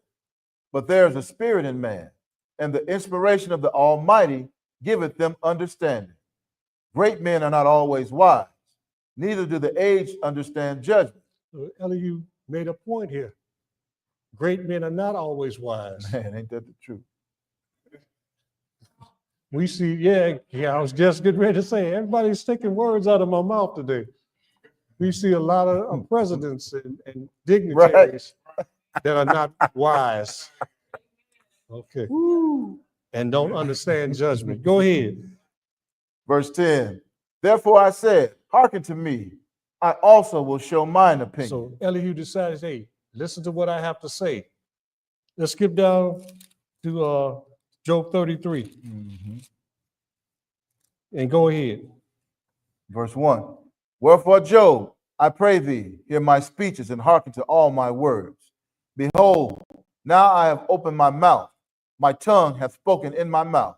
My words shall be of the uprightness of my heart, and my lips shall utter knowledge clearly. Elihu said, my words shall be of the uprightness of my heart, and my lips shall utter knowledge clearly. So this spirit that is taking over is speaking through Elihu. Okay? It's speaking through Elihu. Go to verse 8. Skip down to verse 8 and continue. Surely thou hast spoken in mine hearing, and I have heard the voice of thy words, saying, I am clean without transgression. I am innocent, neither is there iniquity in me. Behold, he findeth occasions against me, he counteth me for his enemy. So he said that Job was his adversary, right? Mhm. He counted me for his enemy. Go ahead. He putteth my feet in the stocks, he marketh all my paths. Behold, in this thou art not just. I will answer thee, that God is greater than man. And this is what we have to consider. Mm-hmm. God is greater than man. We don't understand a lot of things. We don't understand why disasters happen to good people. We don't understand why a lot of this stuff is going on. But you don't sit back and accuse your maker of being unrighteous. Right. Go ahead. Why dost thou strive against him? For he giveth not account of any of his matters. For God speaketh once, yea, twice, yet man perceiveth it not. In a dream, in a vision of the night, when deep sleep falleth upon men, and slumberings upon the bed. Then he openeth the ears of men, and sealeth their instruction, that he may withdraw man from his purpose, and hide pride from See, man. the Lord does things that we don't understand. That he may withdraw man from his purpose and hide pride from man. Skip down to verse 27. Go ahead. He looketh upon men, and if any say, I have sinned, and perverted that which was right, and it profited me not, he will deliver his soul from going into the pit, and his life shall see the light. Lo, all these things worketh God oftentimes with man, to bring back his soul from the pit, to be enlightened with the light of the living. Mark well, O Job, hearken unto me, hold thy peace, and I will speak. Let's go into Job 34 and continue this. Elihu's continuing his justification for God. Go ahead. 34 and verse 1. Verse 1, or you want to start verse at 5. I'm sorry, verse Okay. 5. Thank you. Verse 5. But Job had said, I am righteous, and God hath taken away my judgment. We heard him say that too. Go ahead. Should I lie against my right? My wound is incurable without transgression. What man is like Job, who drinketh up scorning like water, which goeth in company with the workers of iniquity, and walketh with wicked men. He's saying, Job, you didn't join yourself to wicked men by saying this. Go ahead. For he has said, it profiteth a man nothing that he should delight himself with So God. you saying all this righteousness that you've done has been for nothing. Go ahead. Therefore hearken unto me, ye men of understanding. Far be it from God that he should do wickedness, and from the Almighty that he should commit iniquity. Far be it from God that he should do wickedness. Mm-hmm. And from the Almighty that he should commit iniquity. Is God going to sin? No, sir. He going to commit unrighteousness? Go ahead. No. For the work of a man shall he render unto him, and cause every man to find according to his ways. Yeah, surely God will not do wickedly. Surely God will not do wickedly. Neither will the Almighty pervert judgment. Neither will the Almighty pervert judgment. Go ahead. Who hath given him a charge over the earth? Or who hath disposed the whole world? If he set his heart upon man, if he gather unto himself his spirit and his breath, all flesh shall perish together, and man shall turn again unto dust. He said, who's going to stop God from doing this? Go ahead. If now thou hast understanding, hear this, hearken to the voice of my words. Shall even he that hateth right govern? You going to have a righteous God governing the world? Right. An unrighteous God? It's not going to happen. Go ahead. And wilt thou condemn him that is most just? You're going to condemn the person that is most just. Not just, most just. Go ahead. Is it fit to say to a king, thou art wicked? You're going to tell the king he's wicked. Right. Go ahead. And to princes, you are ungodly? You are ungodly. Go ahead. How much less to him that accepted not the persons of princes, nor regarded the rich more than the poor? You talking to the God, not to man. You wouldn't do that to man. How you going to say something like that to God? Right. That you unjust. You're not right. You've taken away my judgment. Go ahead. For they are all the work of his hands. In a moment shall they die, and the people shall be troubled at midnight and pass away, and the mighty shall be taken away without hand. For his eyes are upon the ways of man, and he seeth all his goings. God's eyes are upon all the ways of man, and he seeth all his goings. Go ahead. There is no darkness, nor shadow of death, where the workers of iniquity may hide themselves. For he will not lay upon man more than right. He will not lay upon man more than right. Go ahead. That he should enter into judgment with God. That you can come in and say, Lord, you know that wasn't right what you did. That wasn't right. You shouldn't have treated me like that. Skip down to verse 31. 31. Go ahead. Surely it is meet to be said unto God, I have borne chastisement. I will not offend anymore. He said, surely it's a good thing to say to God, if you got something you don't understand, I've borne chastisement. Whatever you whoop me for, Lord, I don't know, but I've borne chastisement. Go ahead. That which I see not, teach thou me. That which I see not, I don't understand why this is happening, but show me, Lord. Show me what I'm supposed to do. Mm-hmm. Come to him humbly if you're suffering and you don't Right. understand why. Go ahead. If I have done iniquity, I will do no more. If I have done something that offended you, God, I will stop doing it. I will stop doing it. Skip down to verse 35. Go ahead. Job had spoken without knowledge. And his You words, said Job has spoken without knowledge. Go ahead. and his words were without wisdom. My desire is that Job may be tried unto the end because of his answers for wicked men. For he addeth rebellion unto his sin.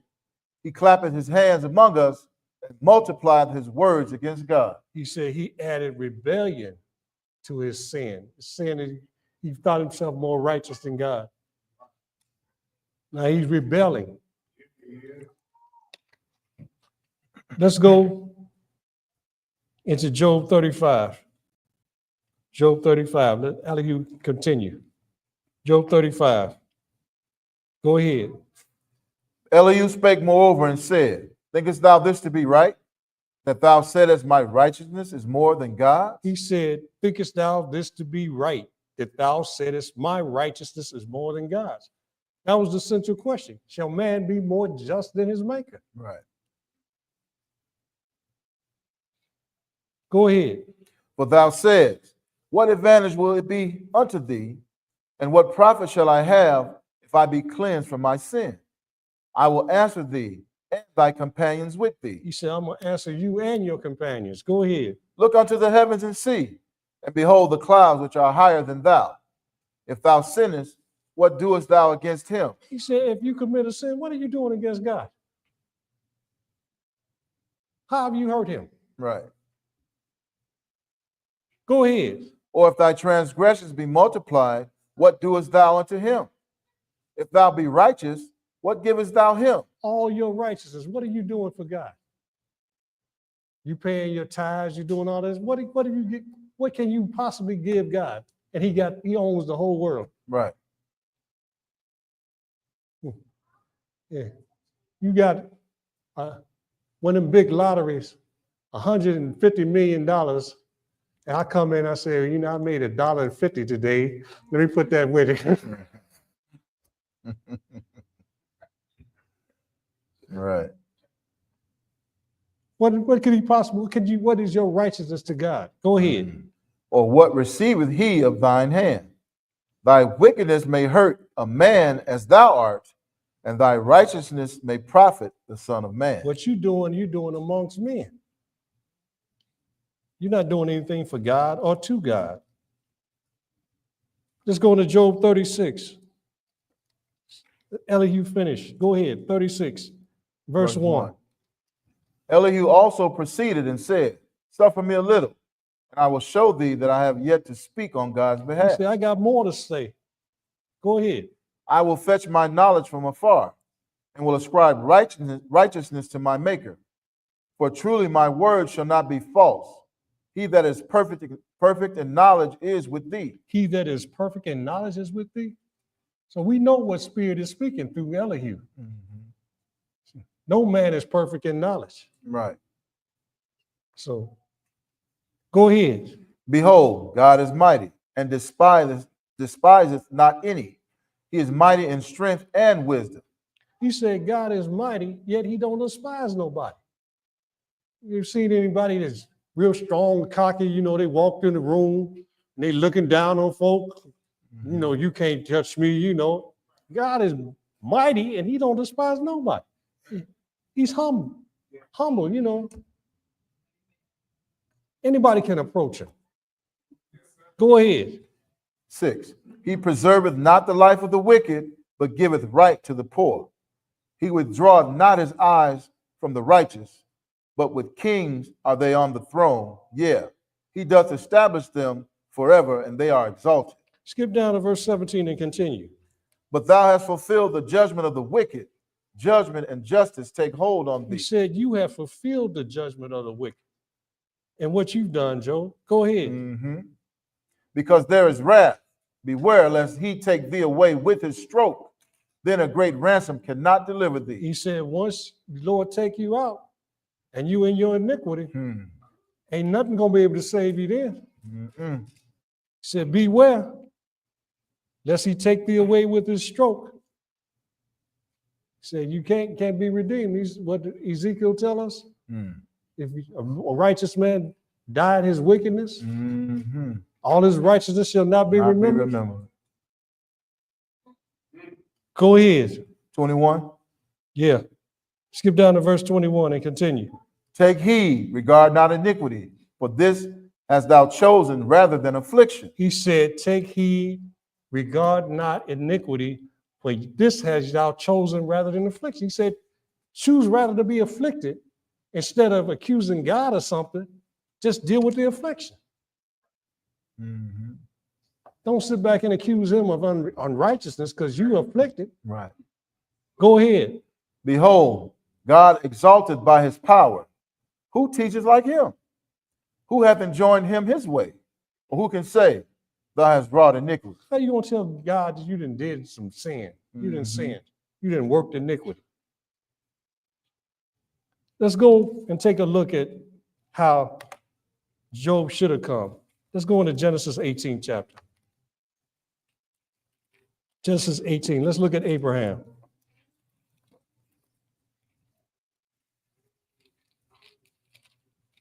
Genesis 18. Abraham was also a righteous man, right? That's right. Genesis 18. We're going to pick this up at verse 16. 18 and verse 16.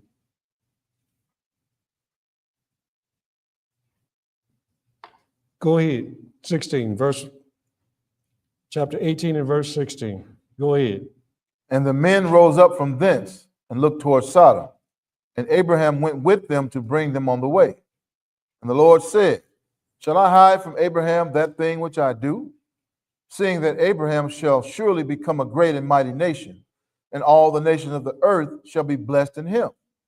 For I know him, that he will command his children and his household after him, and they shall keep the way of the Lord, to do justice and judgment.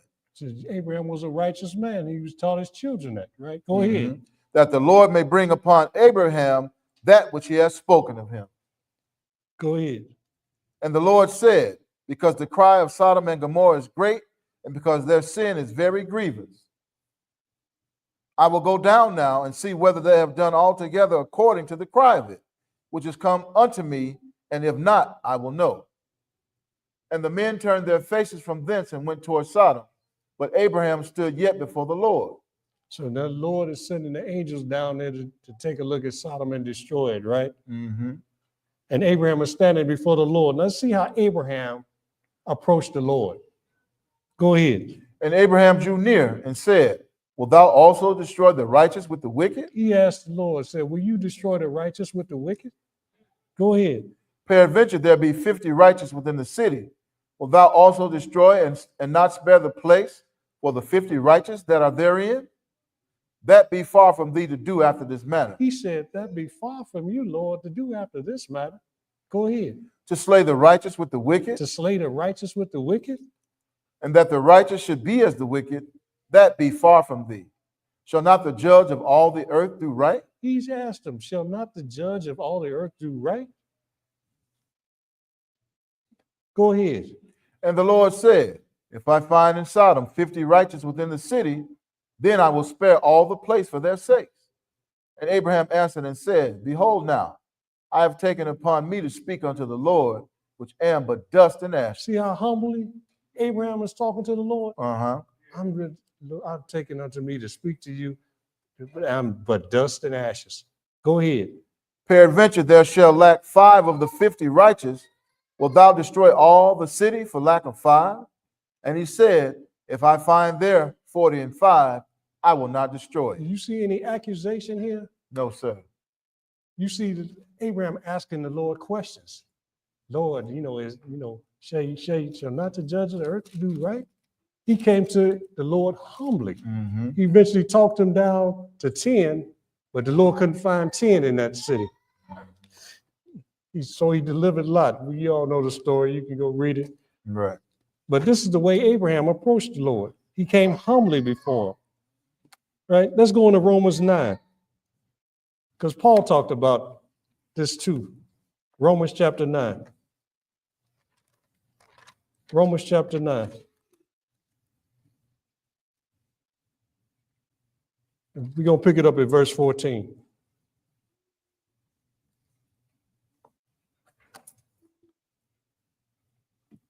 Romans 9 and verse 14.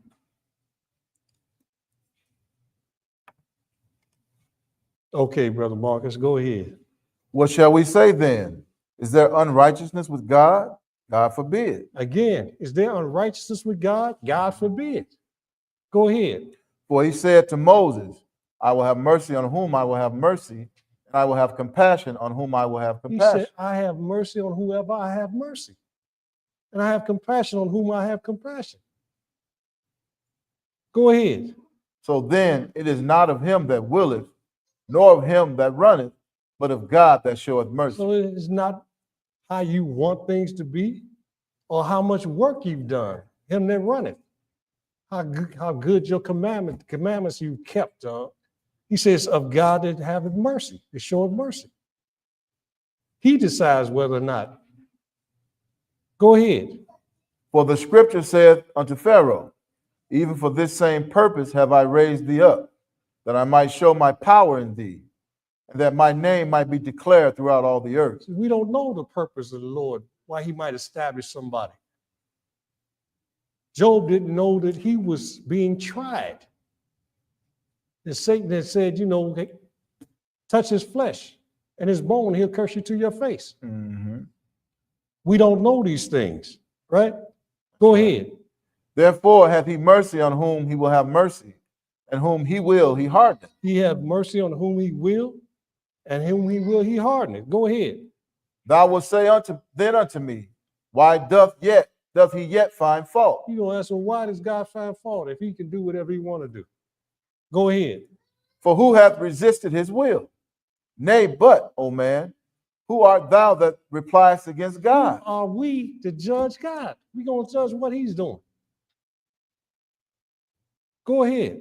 Shall the thing formed say to him that formed it, why hast thou made me thus? Imagine you are a creator and you make a computer, and the computer going to ask you, why are you doing me like this? Makes no sense. You decide, well, I don't want this computer no more. I think I'm going to throw it away. The computer will say, why are you throwing me away? Right.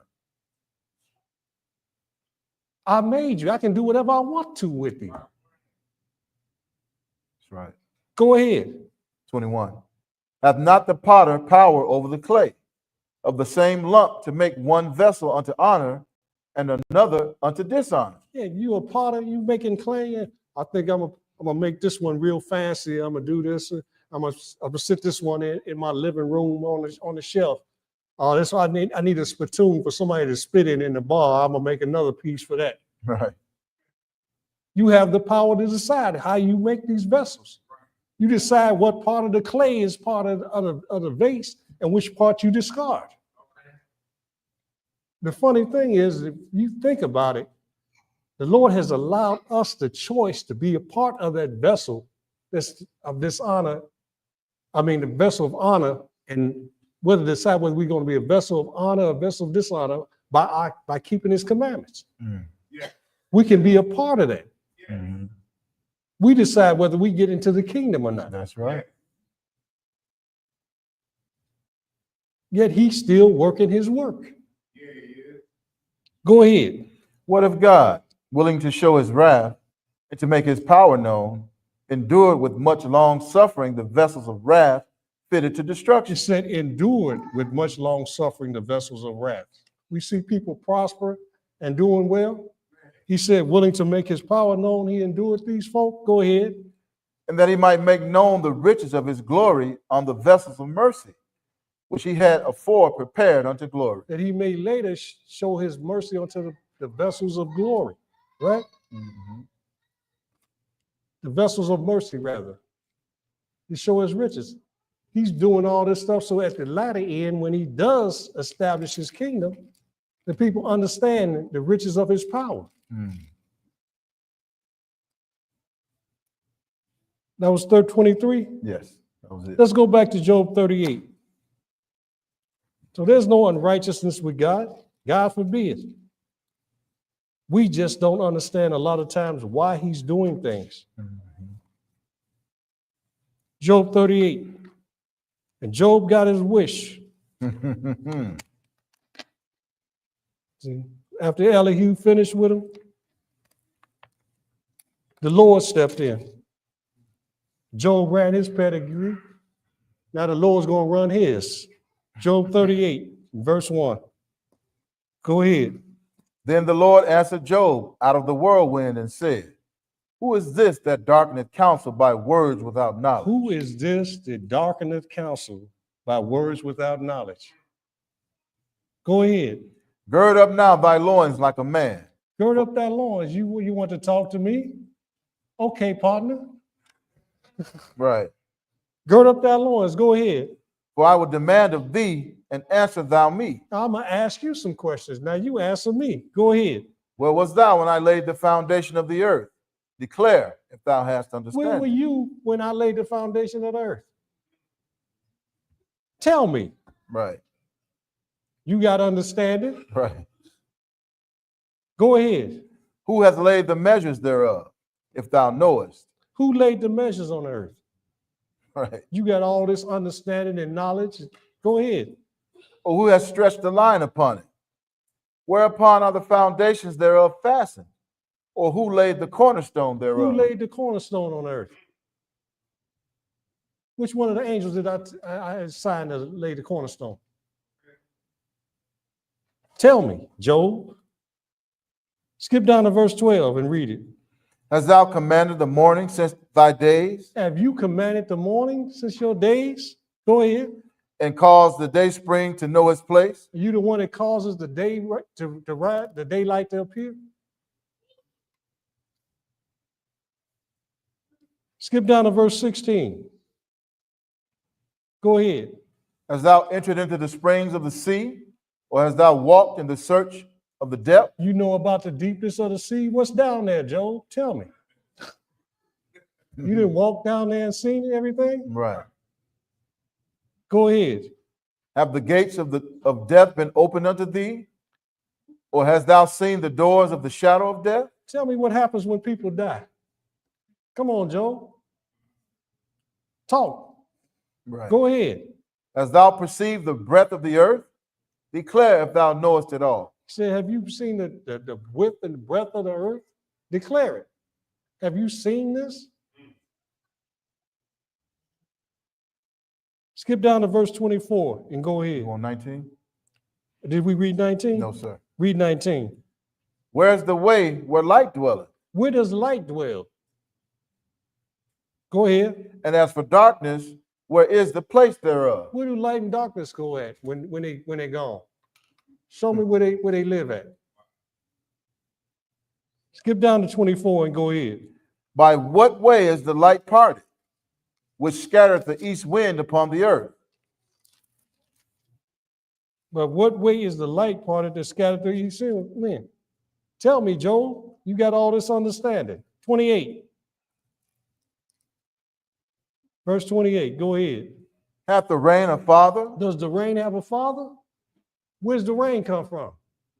Go ahead. Or who hath begotten the drops of the dew? What about the dew that's on the grass in the morning? Who gave birth to that? Go ahead.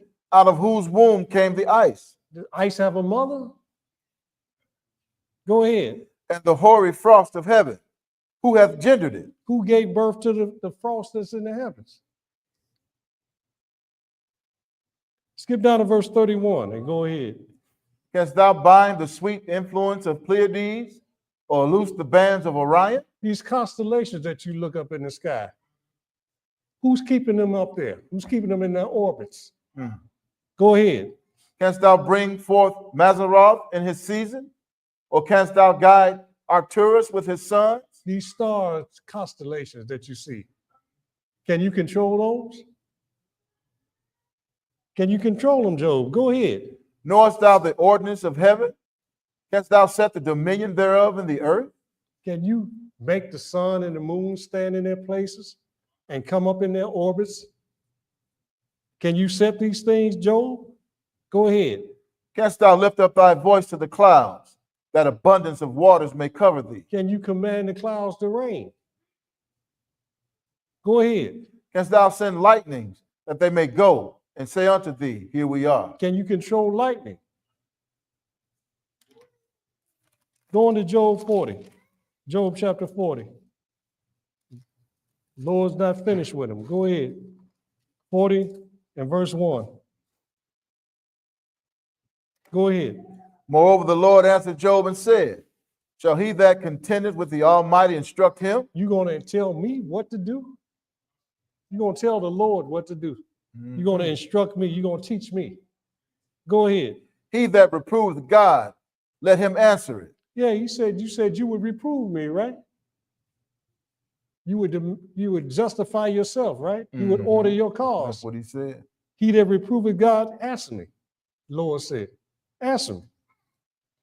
Go ahead. Then Job answered the Lord and said, behold, I am vile. What shall I answer thee? I will lay mine hand upon my mouth.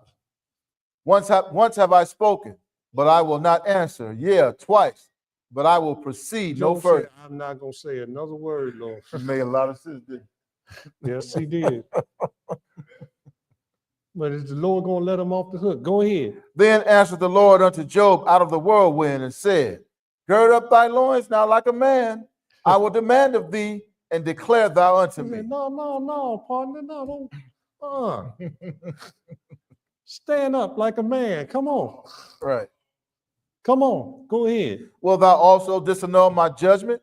Wilt thou condemn me that thou mayest be righteous? Will you disannul my judgment? I'm the one that told Satan, have you considered my servant Job? You gonna say something was wrong with me for doing that? Right. You're gonna disannul my judgment? You're gonna condemn me so you can be righteous? Go ahead. Hast thou an arm like God? Or canst thou thunder with a voice like him? You think you can compete with me?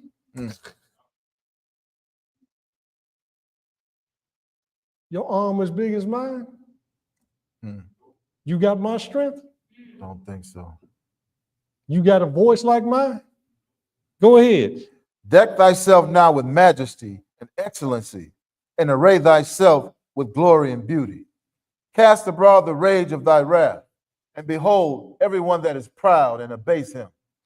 Look on everyone that is proud and bring him low, and tread down the wicked in their place. Hide them in the dust together, and bind their faces in secret. Then will I also confess unto thee that thine own right hand can save thee. Do all these things, and then you can come and you can talk to me and tell me that your own right hand can deliver you. Let me see you do these. Let's go into Job 41. Job chapter 41. And he wasn't finished with him. 41 verse 1. Go ahead. Canst thou draw out Leviathan with an hook, or his tongue with a cord which thou lettest down? Canst thou put an hook into his nose, or bore his jaw through with the thorns? Read verse 7. Canst thou fill his skin with barbed irons, or his head with fish spears? Skip down to verse 10. None is so fierce that dare stir him up. Who then is able to stand before me? He said, nobody even stirs up Leviathan. How are you going to stand before me? How are you going to come before me? Go ahead. Who hath prevented me that I should repay him? Whatsoever is under the whole heaven is mine. He said, whatsoever is under the whole heaven is mine. That includes you, Job. Yes. Let's go into Job 42. See what happened when the Lord finished with him. Job 42. Job 42. Go ahead, verse 1. Then Job answered the Lord and said, I know that thou canst do everything, and that no thought can be withholden from thee. Who is he that hideth counsel without knowledge? Therefore have I uttered that I understood not. Job said, I uttered that I understood not. That's why Elihu said, consider what I understand not, show me. Show me. But don't choose wickedness and accuse God of unrighteousness. Right. Go ahead, finish that. Things too wonderful for me which I knew not. Here I beseech thee, and I will speak. I will demand of thee, and declare thou unto me. I have heard of thee by the hearing of the ear, but now mine eyes seeth thee. Wherefore I abhor myself, and repent in dust and ashes. He said, I apologize, Lord. I'm sorry. Smart man. I'm sorry. And see what happens when he repented. Skip down to verse 10. Go ahead. And the Lord turned the captivity of Job when he prayed for his friends. Also the Lord gave Job twice as much as he had before. Then came there unto him all his brethren and all his sisters, and all they that had been of his acquaintance before, and did eat bread with him in his house. And they bemoaned him and comforted him over all the evil that the Lord had brought upon him. All the evil that the Lord had brought upon him. Go ahead. Every man also gave him a piece of money, and every one an earring of gold. So the Lord blessed the latter end of Job more than his beginning, for he had 14,000 sheep. He used to have 7,000, right? Mm-hmm. Double. Go ahead. And 6,000 camels. 6,000. He used to have 3,000, right? Mm-hmm. Go ahead. And 1,000 yoke of oxen, and 1,000 she asses. He used to have 500 each, right? Mm-hmm. Now he got 1,000 each. Skip down to verse 16 and continue. 13. We didn't read 13? Go ahead. He had also 7 sons and 3 daughters. And he restored to him a child, his children. Restored some children to him. Skip down to verse 16 and go ahead. After this lived Job 140 years, and saw his sons and his sons' sons, even 4 generations. So Job died, being old and full of days. So Job died being old and full of days and prosperous, right? This perfect and upright man. Yeah. What do we learn from this story of Job? Let's let David tell us. Okay, let's go to Psalms 37. Psalms 37.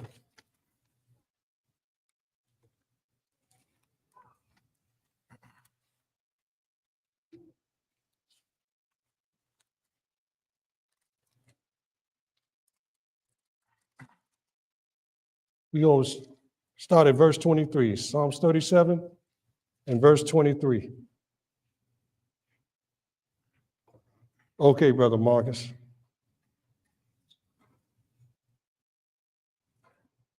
Go ahead. The steps of a good man are ordered by the Lord. The steps of a good man are ordered by the Lord. Okay?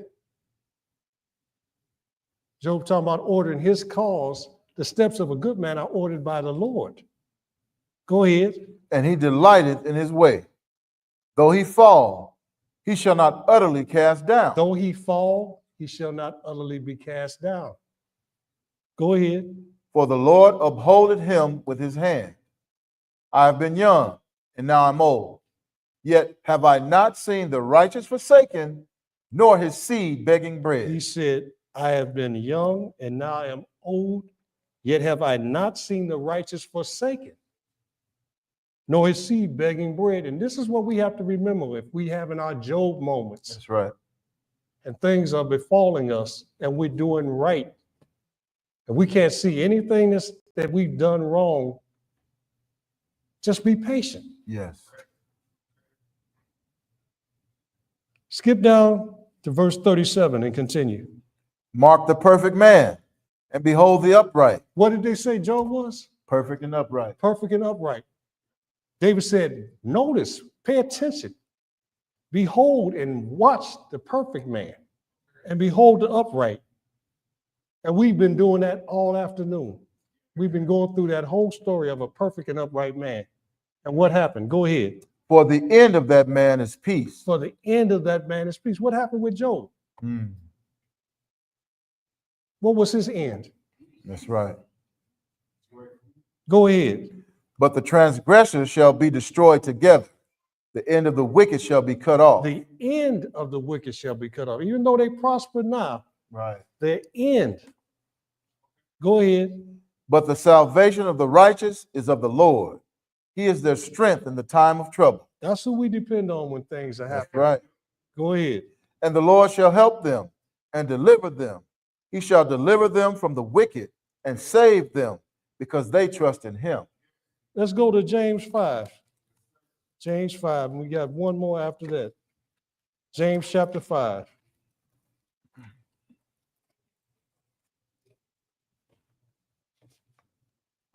We're going to pick this up at verse 7.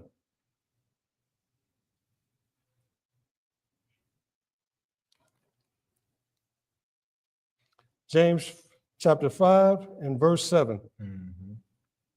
Go ahead. Be patient, therefore, brethren, unto the coming of the Lord. Be patient, therefore, brethren, unto the coming of the Lord. Go ahead. Behold, the husbandman waited for the precious fruit of the earth, and hath long patience And for it. have long patience for it. Go ahead. until he receive the early and latter rain. Be ye also patient. That's 3 times. James is telling us to be patient. Mhm. I think in the first chapter, he says, the trial of your faith worketh patience. Yes. Go ahead. Establish your hearts, for the coming of the Lord draweth nigh. Grudge not one against another, brethren, lest ye be condemned. Behold, the judge standeth before the door. He said, be careful. Grudge not one against another. The judge is the Lord. He's standing at the door. Mhm. Go ahead. Take, my brethren, the prophets, who have spoken in the name of the Lord, for an example of suffering, affliction, and of He patience. said, take the prophets for an example of suffering, affliction, and patience. Yes, sir. 4 times. Go ahead. Behold, we count them happy which endure. Ye have heard of the patience of Job. We didn't heard of the patience of Job. We just read about it. That's right. Go ahead. And have seen the end of the Lord. And we saw what the end of Job was. Mhm. And what was that end? Go ahead. That the Lord is very pitiful and of tender mercy. That the Lord is very pitiful and of tender mercies. Mhm. Let's go to the last scripture. Let's go to 1 Peter chapter 4.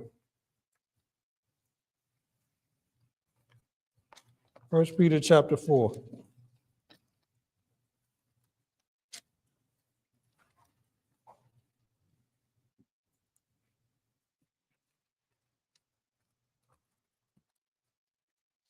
And we're going to pick it up at verse 12.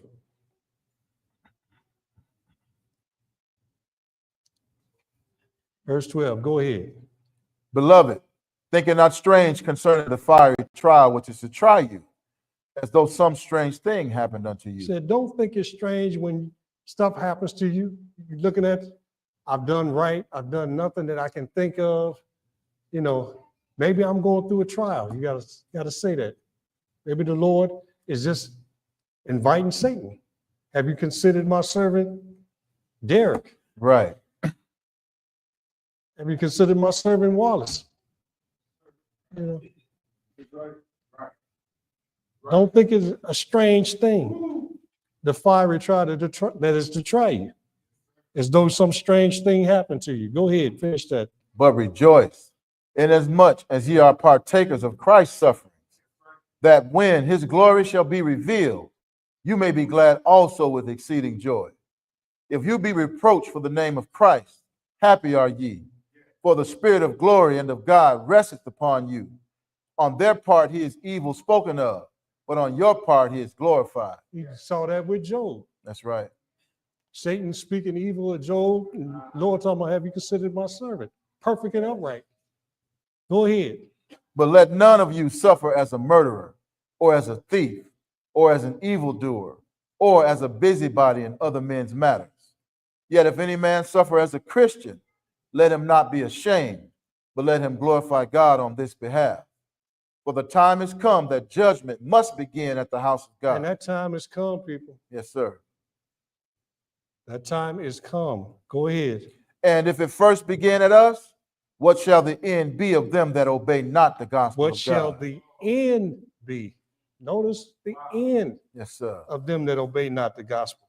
Go ahead. And if the righteous scarcely be saved, where shall the ungodly and the sinner appear? Wherefore let them that suffer according to the will of God commit the Those keeping that of suffer according to what? according to the will of God. Isn't that what happened with Job? Yes. Go ahead. 19 again.